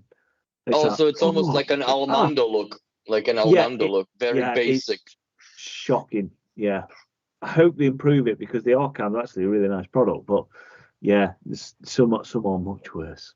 Is it a set and forget kind of settings app, or do you need it often? To be fair, once you've set it up, you would never use it ever. Because that's kind of Armando as well, right? Like, yeah, you just Chromecast for AirPlay and away you go. Do you guys install the Armando app on clients' phones after you set it up, or you just leave it? I don't know. We don't really do them here, but when it was with B&O, I think they'd probably put it on their phones just in case they wanted to. Normally, if someone was having an Armando, they'd sort of know what they were doing, because they're in that sort of where they can have a TV and extra speakers, and they like tweaking and twiddling, and so that's fine. Yeah, I wouldn't have sold an Armando to somebody who wasn't a B&O person. Sort of competent in having surround sound and knowing what left, right, and rears and all that sort of stuff does. It's the tweakers that I would happily sell an Armando to. I wouldn't sell it to, a beginner. Yeah, per se. Yeah, understood. I agree. How are things like Dave Yolet doing over there? Because to me, it seems that on the smaller compact end, that is more like a balanced competitor. Yeah, I've not heard the bigger one. I don't give it much I don't know. I don't really care for them that much. It's when you're naming your. The thing is, for me, it's that sort of demographic that's after. I think it's not one that I sort of. Yeah, it's not one that I sort of gel with. It's the Bluetoothy speaker. How loud does it go? How much bass has it got? When you're naming your product after its sound pressure level, I don't want to know. Yeah, the Deviolade, whatever, 109 decibel. It's like, shut up. What are you doing? Doesn't scream quality that you're just boasting how loud it goes. I mean, fair play. That's the demographic that goes for it. That's all they care about is it loud? Fill your boots. It's, as long as I don't have to hear it, I don't want to know. Are you secretly mad at them because they're French? No, to be fair, Focal are French. They make really nice speakers. That's funny. But yeah, they're kind of weird looking. Like that on-wall Phantom 2 looks like a security camera almost. Yeah, the little tiny one. It's all right. Yeah, not my blood at all. Not my cup of tea or whatever you want to call it. It's just they're a little too futuristic looking for me, and these kettle looking ones there. Same, but there's so many people that like them that every so often come in comments, and it's like interesting. Like, I don't hate them; they're not for me, but it's kind of that's what you like. They're kind of funky looking. What you like. And I sort of get that it's a lot more outspoken than a Balance is for similar price, and it has a similar sort of power output, if not more. Then what? A Balance versus like a Deviolade Phantom or something like that. Like the Balance is, I don't hate a Balance, but it doesn't really look like much of anything. But I guess that's sort of the point. You can sort of hide it a bit. I think the Balance is going to slowly get killed off by the BeoLab 8. It just makes more sense. If you're going to go with like a stereo pair, the Balance, you're more, I think, better off acoustically going with a pair of BeoLab 8 than doing two Balances. I would. Yeah. In my opinion, if you want to save the cash, don't buy the wood grills. I have something for you for your boss or web designer team, John. Okay. If you go to the brands page and you click on Focal, it says can't find anything in Flexon. If you click on Flexon, it goes to Focal. Oh. So I'll flag that up too. So here, I'm literally on Focal. Next page, Flexon. We can't find matching products in this section. So go back, I go to Flexon, and we're in Focal. Somebody did a wrong copy and paste. That's right. That's funny. Yeah, those Focals are kind of odd speakers looking to me. They're not my favourite in terms of looks, and some of the really big ones, I've heard some that are quite stunning and some that weren't my cup of tea. But the smaller ones, and I've heard some of the Focals are absolutely stunning. They do a lot of stuff in-house, which is, I think, commendable in many ways.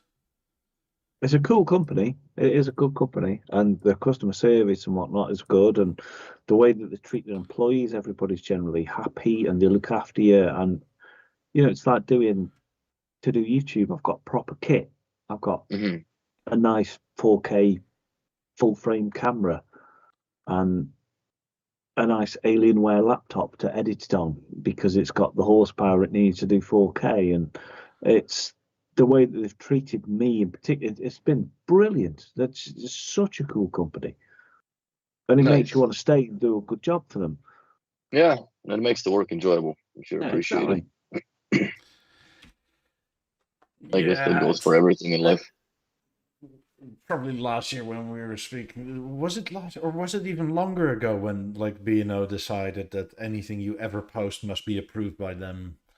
Oh, this was years ago. That was one. That was sort of. Did 3 they years revert ago, that, nice. or is that still a thing? Or I probably still think it's because they used to leave me sort of to it, because I generally towed the company line. The videos looked presentable enough. It was the proper logos. It was there was nothing disrespectful. But then when other channels started to pop up, sorry,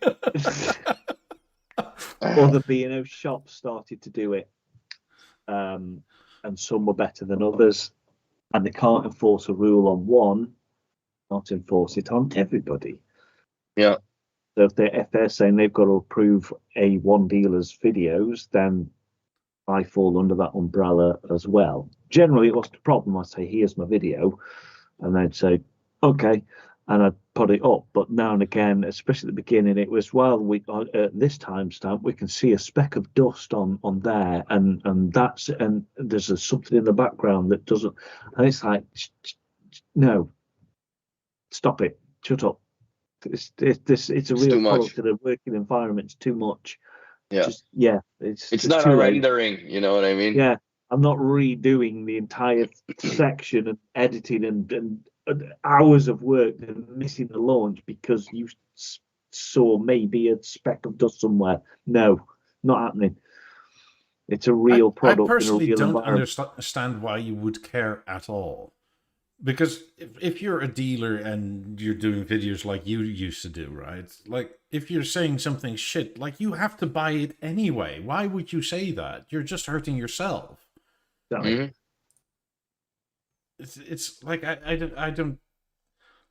Like, plus, when it's so, like, we have to approve everything, there's never going to be any sort of organic excitement about anything. No. Yeah, they sort of wanted it to be very. This happened to social media and stuff when all that happened, and it had to be stock photographs. And I get it; it's their brands to do what they want. They wanted to all it was super high quality and things like that. So in a way, it was almost a badge of honor when they said, "Yep, go ahead." It's like, oh, B&O approved it. That's good. Yeah, so it was nice to get some feedback, because up to then I didn't really get any feedback from the brand at all, really. I mean, I get it to a point, but it's sort of like, imagine if back in the day you had to ask if your BLAB 90 review was good enough when that launched, right? It would have been too. I mean, it was already troublesome to do towards the end, especially to do videos, because you're busy. I was on my own in the store a lot of the time. I'm dealing trying to do it between the customers, and trying to do it between customers and phone calls and Ian yapping, and it was a nightmare. And I didn't enjoy doing it towards the end. It was. I felt like I had to do it, but it wasn't fun because it was just an ordeal. And then every time I try and edit, the crappy laptop would go bad halfway through rendering, and I have to shut everything down and kill some tasks and make sure my email was closed so there's enough RAM to render the video together. And then it gets to 98% and crashes out. It's like, fuck, and you've got to do it all. And you know what? It's just so much hassle. Yeah, I think they found that out once you left. Yeah. Because they had the best intentions of keeping going, but I can't remember the last time they posted a video of anything. Yeah, it's not easy, as you know. But yeah, with the proper time and proper environment and proper tools for the job, it's enjoyable again. It's nice. Yeah, you need proper hardware to edit videos, otherwise it's a disaster on a different level. It's not just, you need the time to not be disturbed. Because you're in a sort of presenter mode, and then to go into sort of sales mode is kind of weird, right? Like, and then you go back to sit in front of the camera, which you've now moved, so your shot's different. Yeah. And then you've got to remember you've got to go back through the footage, remember where you were, get back into where your thoughts in your mind. It's a pain.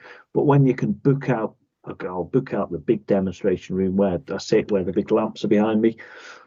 I'll book that out for the day or the morning or whatever, and I've already nobody goes in. Yeah, nobody really bothers me. I've got not a script as such. I don't really like scripts, but I'll have bullet points of what I need to say so I don't miss any information out. And I'll just work through it. And I'll sit and I'll talk, and it's just me and the camera in an empty room, no phone. It's brilliant. And then when I've done, I can sit at my desk, I've got 2 monitors, my beefy laptop, and I just start editing. It's great. And nobody really bothers me with it. Plus, it's much faster if you got proper tools. It's so much faster. Oh, God, yeah, it's so much faster. But that's, I guess, for everything, man, if you got proper tools, everything's easy. It's the same that, you know, when it comes to installations as well. If you don't get the proper shit, it is, and it's really nice to get it. It's quite an investment. I mean, the laptop they gave me when I started wasn't a bad one. But when I thought, if we're going to do this, I want to do it in 4K, and the camera's capable of it. So let's do it in 4K. And then when it would render 4K, but then when you start adding your main video and audio, and then B-roll, then a transition, and then text, and then the highlight, and then music underneath that, and as soon as you've got those 4 or 5 layers, it's just no. Yeah, it falls off the wagon. Yeah.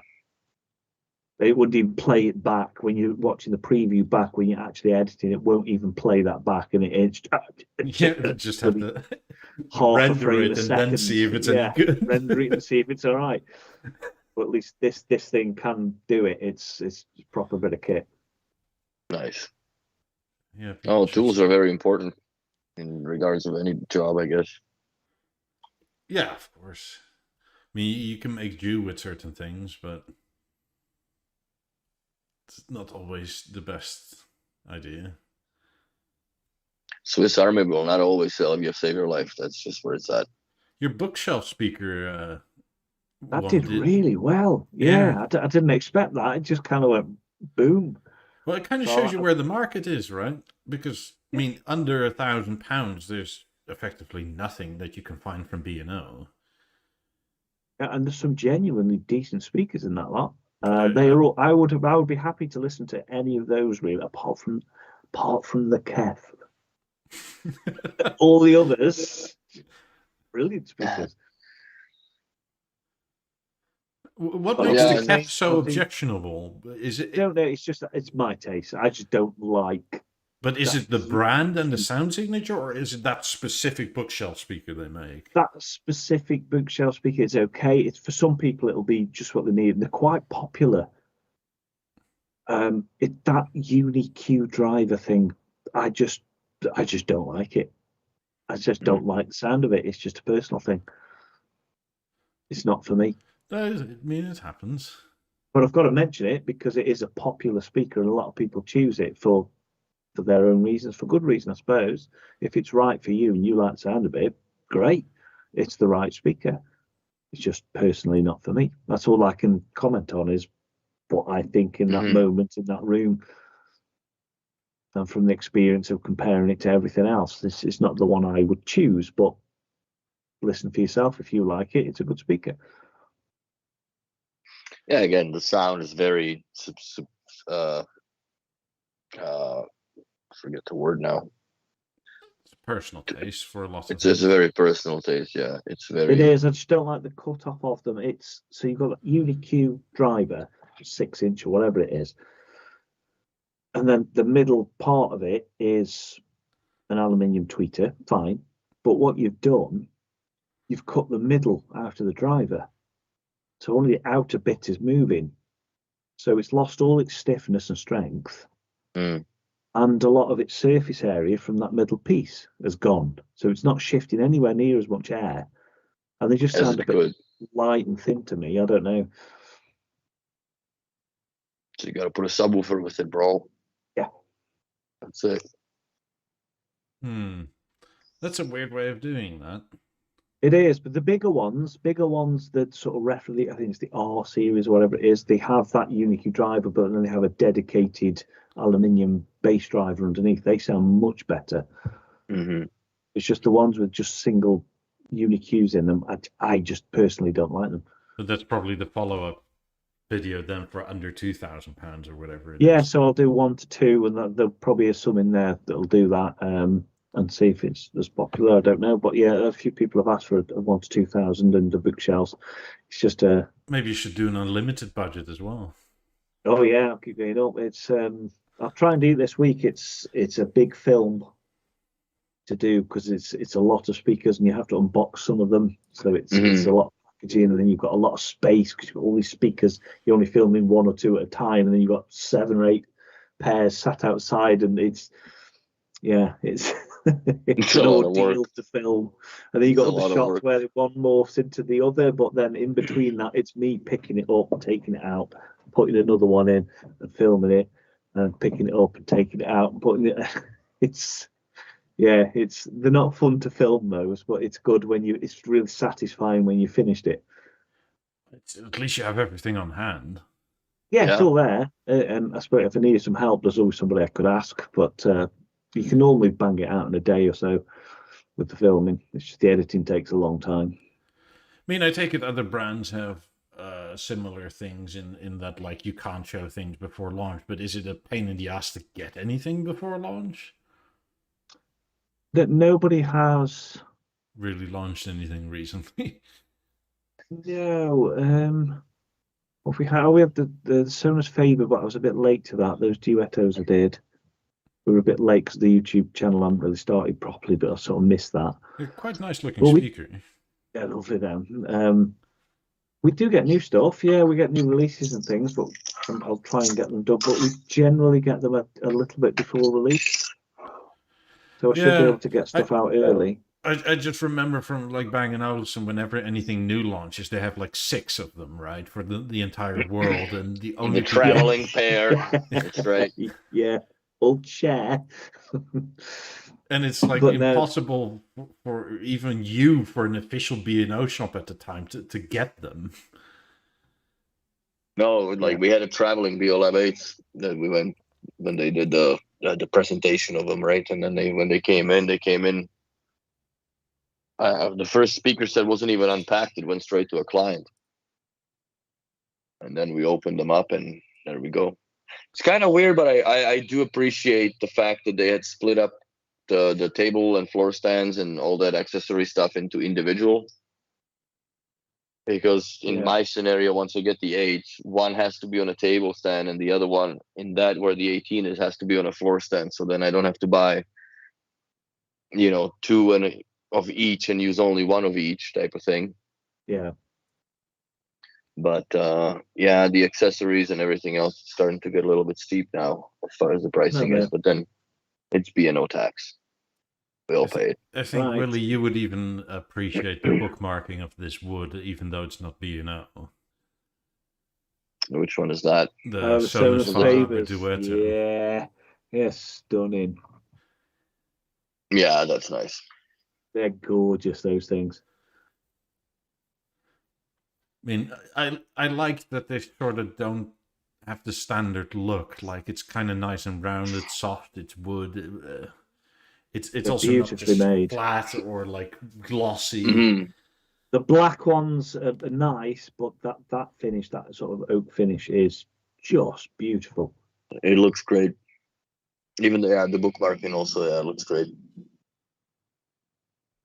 I like it, but I mean, it's not B&O, I understand. I mean, we're obviously very deep into the world, too deep. Yeah, but it's not to say you can't put a core on it with a BeoAmp 2 and listen to those, the way you want to. You don't need to. They've got Chromecast in them. Oh, they're smart speakers. Yeah, they're Chromecast AirPlay. They've got ARC, phono stage. It's everything built into them, and amps. Got 4 amps or whatever it is in them. They're belting little speakers, and then they wirelessly connect to one another. So all they need is 2 mains plugs. It's like a pair of BeoLab 8.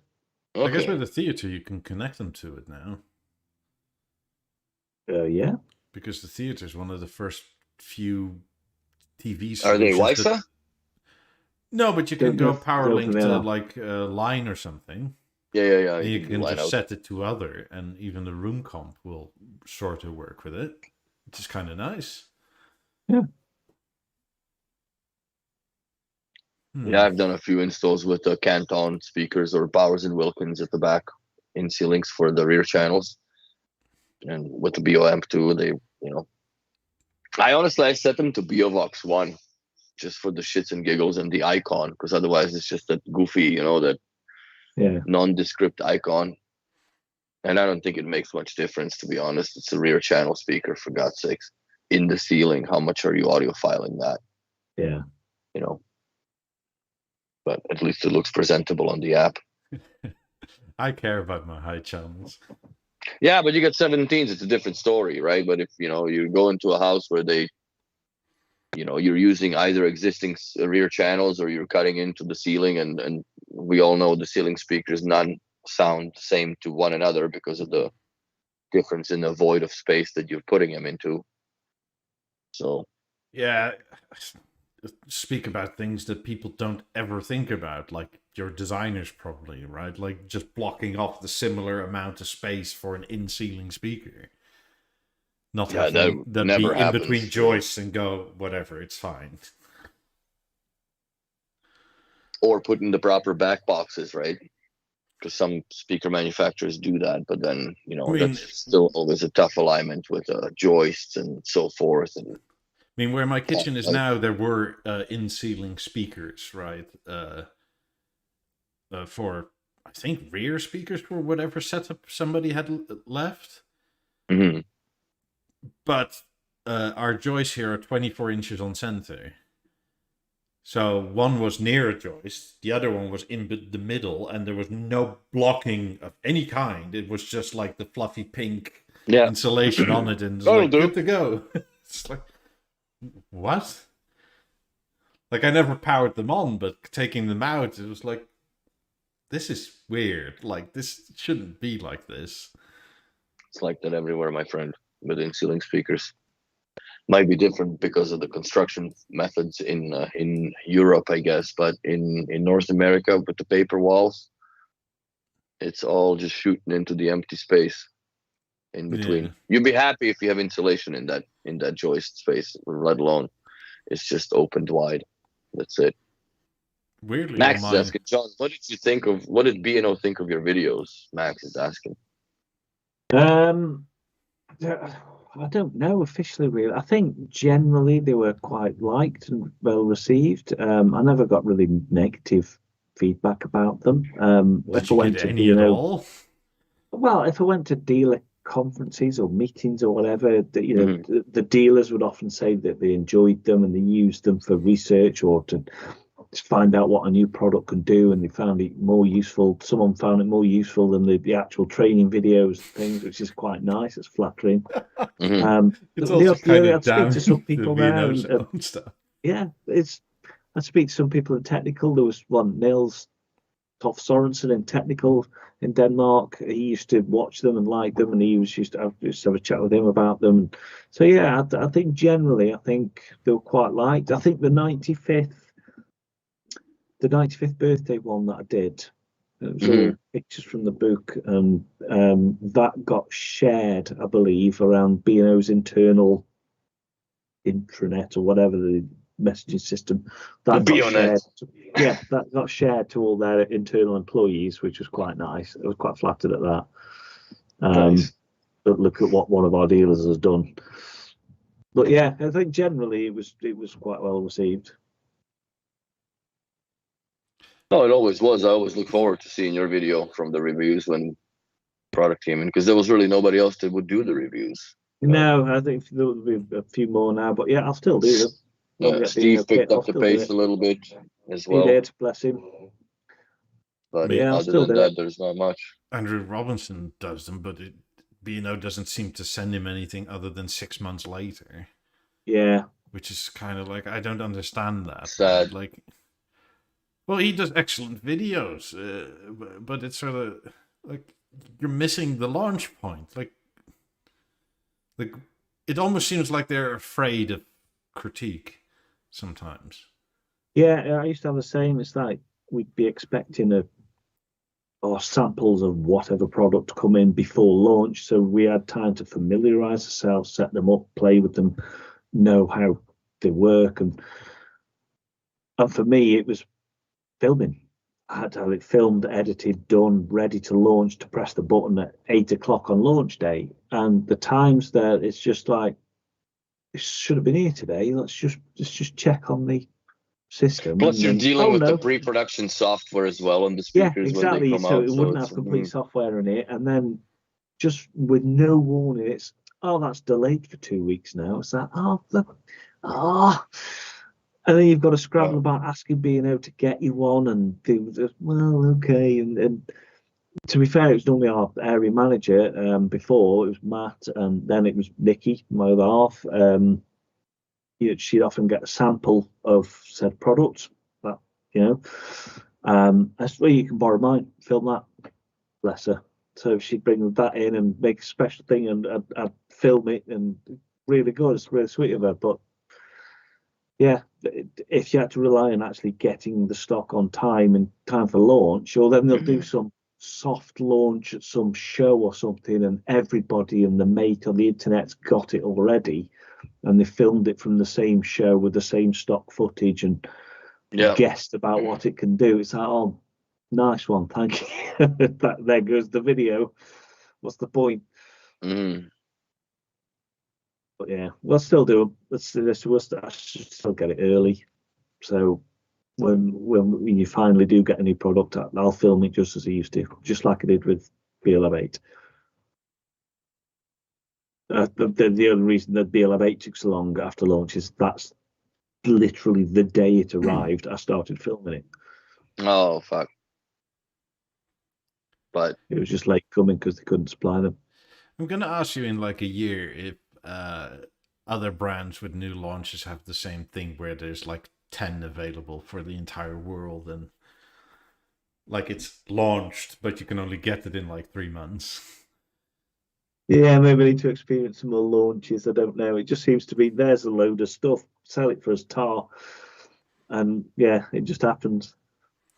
For me, it's mind-blowing that like theater, which that you have an awesome product, why not spool up the production levels? Like, and it's not something that you're designing it that this is going to be it for a year and then we're doing something else, and like the theater is going to be here for, my opinion, or a guess would be a decade, right, where the theater is going to be relevant, if not longer, based on their cradle to grave or whatever the thing is.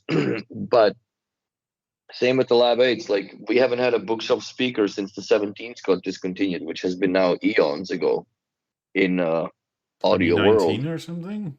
Yeah, so we're 5 years later, you're come up with the speaker. Do you not fucking think that it's going to sell well? Like, that, to me, that's just okay. Sometimes it's a bit of a negative feedback though, because the dealers they don't know how it's going to sell, and they don't want to fill the stock room with something they're going to get stuck with. So they'll order them bare minimum, and especially if there's delays, what's the point of ordering lots, because you're not going to get them for 3 months. But then because there's not many orders, B&O will think, well, we better make too many because we don't want to get stuck with them. See, but that's the problem. That's where I think that the B&O should take that gamble. Yeah, I think that the B&O as a company should take that gamble. The dealers are not ordering it, so B&O won't make it, which makes the dealers not want to order it, and then nobody can get any. And then it explodes, and it's like, wow, these are too popular, and all of a sudden you get a newsletter. Oh, sorry, we're gonna be back in March. Like, oh my god, well, fuck. And can you even order the anthracite ones yet? Don't know. I honestly don't know. I'm sure you can order them as far as the deposit goes, and you believe that you order them, but I don't think we can place an order on the ROS yet. Yeah, I know we got the gold ones now. We got the gold stone, and I don't know if I'm blind or I just can't tell colors, but the difference between oak and light oak is fucking non-existent to me. Well, it's very small. Yeah, it's absolutely minimal. We have had to do before in the past where you've done light oak and oak because you just couldn't get one of the colours. And because they've already got oak, but you can only supply light oak because oak is going to be 300 years in the future, and you stick them in because they're far enough apart, you can't tell. No, nobody ever noticed. No, you can't. It's just like we had light oak on the BeoLab 28s. Fuck, if there wasn't a sticker on the back of the freaking grills, I wouldn't have known. No. Yeah, you can tell smoked oak from a oak, but not the light oak from a regular oak. Even with the samples we got, like you put them together, like maybe it's just the same. They just put a sticker on it. I don't know, but to me, that's not enough difference between those two shades of wood species, in my opinion. I don't think it's that much of a rule, because I've seen where light oak and normal oak were quite a lot of tints different. But then it's to me it almost sounds like an anomaly, Mikey, and I'll tell you why.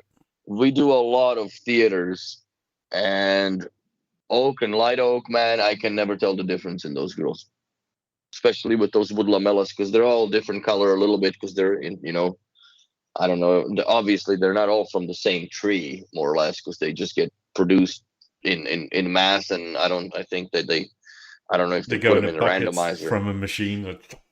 Yeah, they're going to something where they just get picked out, and some crown Dane who slots them in one by one into the grill, and that's about it.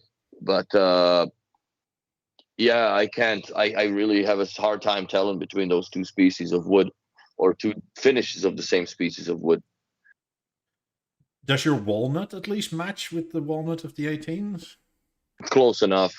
I haven't been brave enough to oil the grills, or on the theater yet. So, but do you think it's potentially also an aging thing where the 18s are quite a fair few years? But I think also that the 18s are much smoother finish on the wood than it is on the theater. The theater looks more rough.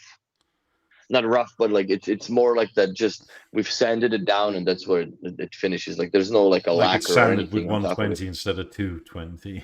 Yeah, almost, but it's still refined. It's a different. It's and I like it that it doesn't have that glossy look, because it already sometimes is almost distracting when you're watching TV and you can see the light scenes come out, and then the lamellas kind of shimmer based on the glow of the picture. But they're fairly close. Once I move the 18s to the front, I'm quite curious to how much they'll match. But I think walnut is walnut. You can have a very light walnut, you can have a very dark walnut. But yeah, for the back, when I get the 8s, I'll keep them in the melange gray for now till they come out with the bespoke walnut grills for price of one BeoLab 8. Fudge. You might as well make it out of ebony, for God's sakes, like, to justify the cost. Not ivory. Or ivory, like it has to be 100 years or older, right? Or rosewood. Should make a rosewood. I'm sure you could probably bleed out of your ass for the rosewood grills.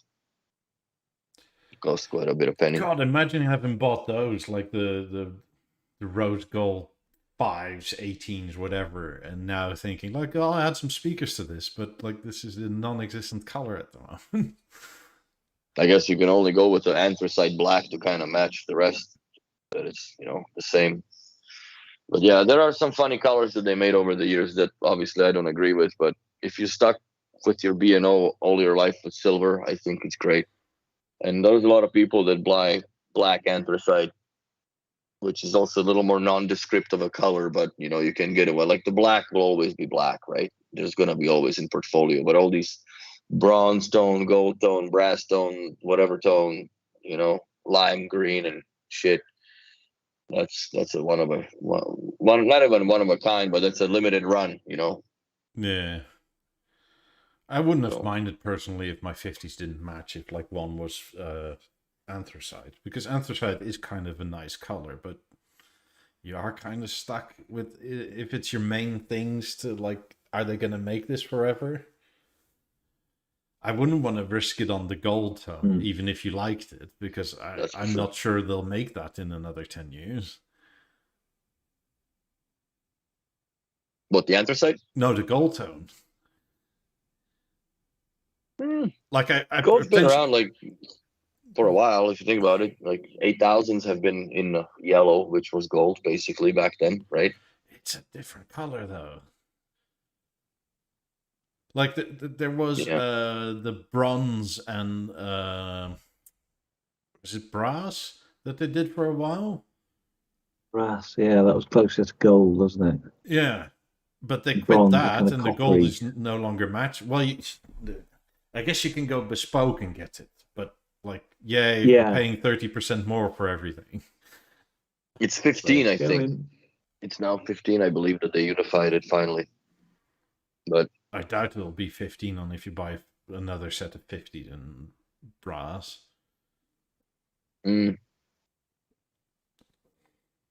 But yeah, dark oak is very dark on the theater. I agree with you, Sandeep. Almost black. It's almost black. It's you might as well just go with the plastic lamellas at that point, because you wouldn't be able to tell much difference. I wish they made them aluminium. I think that would look cool too. I think it would look too gaudy, maybe. I don't know.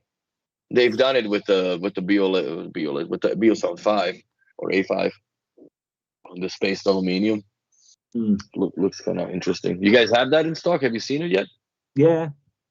What's your opinion on it? It's not bad looking, eh? Cool. Yeah. But yeah, we'll see what they bring. Oh yeah, you've had the aluminium version too. Yeah. Do you think it's worth it compared to what you can test it to now, or? I've got A5. I've got one. We use around the bedroom every day. It's all right. I don't mind A5. We took it on holiday with us, and we went to a little cabin and the spa and whatever, and took the A5 with us. It was great. Which version do you prefer? I've got the oak one. Oh, that's my favorite one. Mm-hmm. Yeah, the dark oak is a little too black. It's a little too black for me. That's my favorite one, I think. But I do like the oak as far as the lamellas when they meet at the grills, so you don't have those little black spots where the weave kind of comes in. It's complete OCD at that point talking. But yeah, I love the spaced aluminium. I understand the reason why the gray dots, so the antennas work, but it's kind of offsets that color a bit for me. I don't know. But then again, it's one of those products that I don't think I would ever own, because I'm just not into the cash and carry stuff as much. It's all right. I prefer. We had a level there before, and I prefer the level. I'd much rather have a level. That's interesting to hear. Why? Because less bassy or flatter? Or I don't know. It just sounded nicer to me. We only ever use it with it low volume. It's when the alarm goes off in the morning, it plays radio, and that's its main use. It never really got moved, and it just looked cool on the little cabinet. And I just think it sounded nicer. It sounded more grown up somehow. It sounded a bit more like hi-fi than the A5 sounds more like a Bluetooth speaker, like a I think it's more or less because of the essentially the high frequency drivers are pointing backwards. Yeah, where on the level it's like level it's more or less like a smashed in BeoSound 1 version of like from the early 2000s or from the 2000 year, where you had 5 drivers but they were all facing out front. And I do agree there is a better, it's not that it's a better stereo imaging, but there's a better clarity in presentation. Yeah, there's a better clarity in presentation. I suppose you can tweak it. The A5 tends to have that sort of V sound. It's quite boosted at the bottom, and there's a bit missing in the middle where the mid-range should be, and then it's boosted at the top. There's that easing sort of V sound, whereas the level for me was just a bit more flat. I quite like that sound. I don't know. Interesting. I mean, the only reason I have an A5 is essentially because I decided it's too expensive to put like in-ceiling speakers outside for near the pool, right? Like, and a level outside is just going to tip over. Oh, a level outside? Madness. Utter madness. No. No. You're going to knock it over. You're going to smash it to bits. Yeah, if I was taken outside, A5 every time. Every time. But mine never moved. It sits in the bedroom on a chest of drawers, and it looks cool. And in there, the level sounded way better than the A5. Level does sound good in certain spots where, like, then again, A5 is a completely different purpose for a speaker. It's a portable speaker where the level at some point even may become your rear channel speakers if B&O ever develops the surround over network type of thing. If that would ever be a something that they would entertain, I think they should entertain it, because there's enough speakers now that you can do that. So we'll see how that goes. Yeah. I wonder where that'll ever go.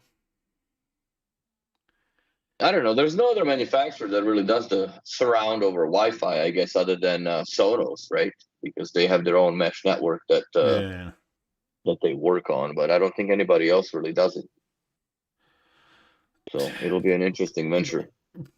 I have a feeling if it's going to be launched, right, like there's going to be a lack of explanation of how to do it properly, and therefore people are going to run into issues, and there's going to be a lot of bitching, and therefore it's going to be bad forever.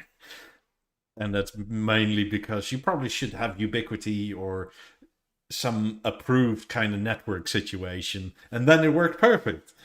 But they're probably not going to tell anybody, and then a bunch of people are going to get mad, and then it's going to be shit forever. What do you guys use for network in your shop?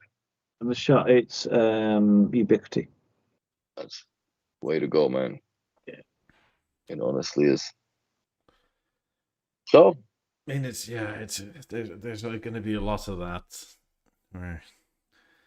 Network is the most important part in the house. Doesn't matter what you buy and what gear you have. If your network is shit, then the performance is going to be in accordance with it, because it doesn't matter how good your LIN streamer is when you're running it on a fucking dial-up modem. You know what I mean? That's just not going to give you decent hi-fi and whatnot. But a lot of people, in my opinion, being here in Montreal and seeing this also in Calgary, the global lack of understanding of gear, network, and its quality importance is unbelievable. It's stunning to me how many people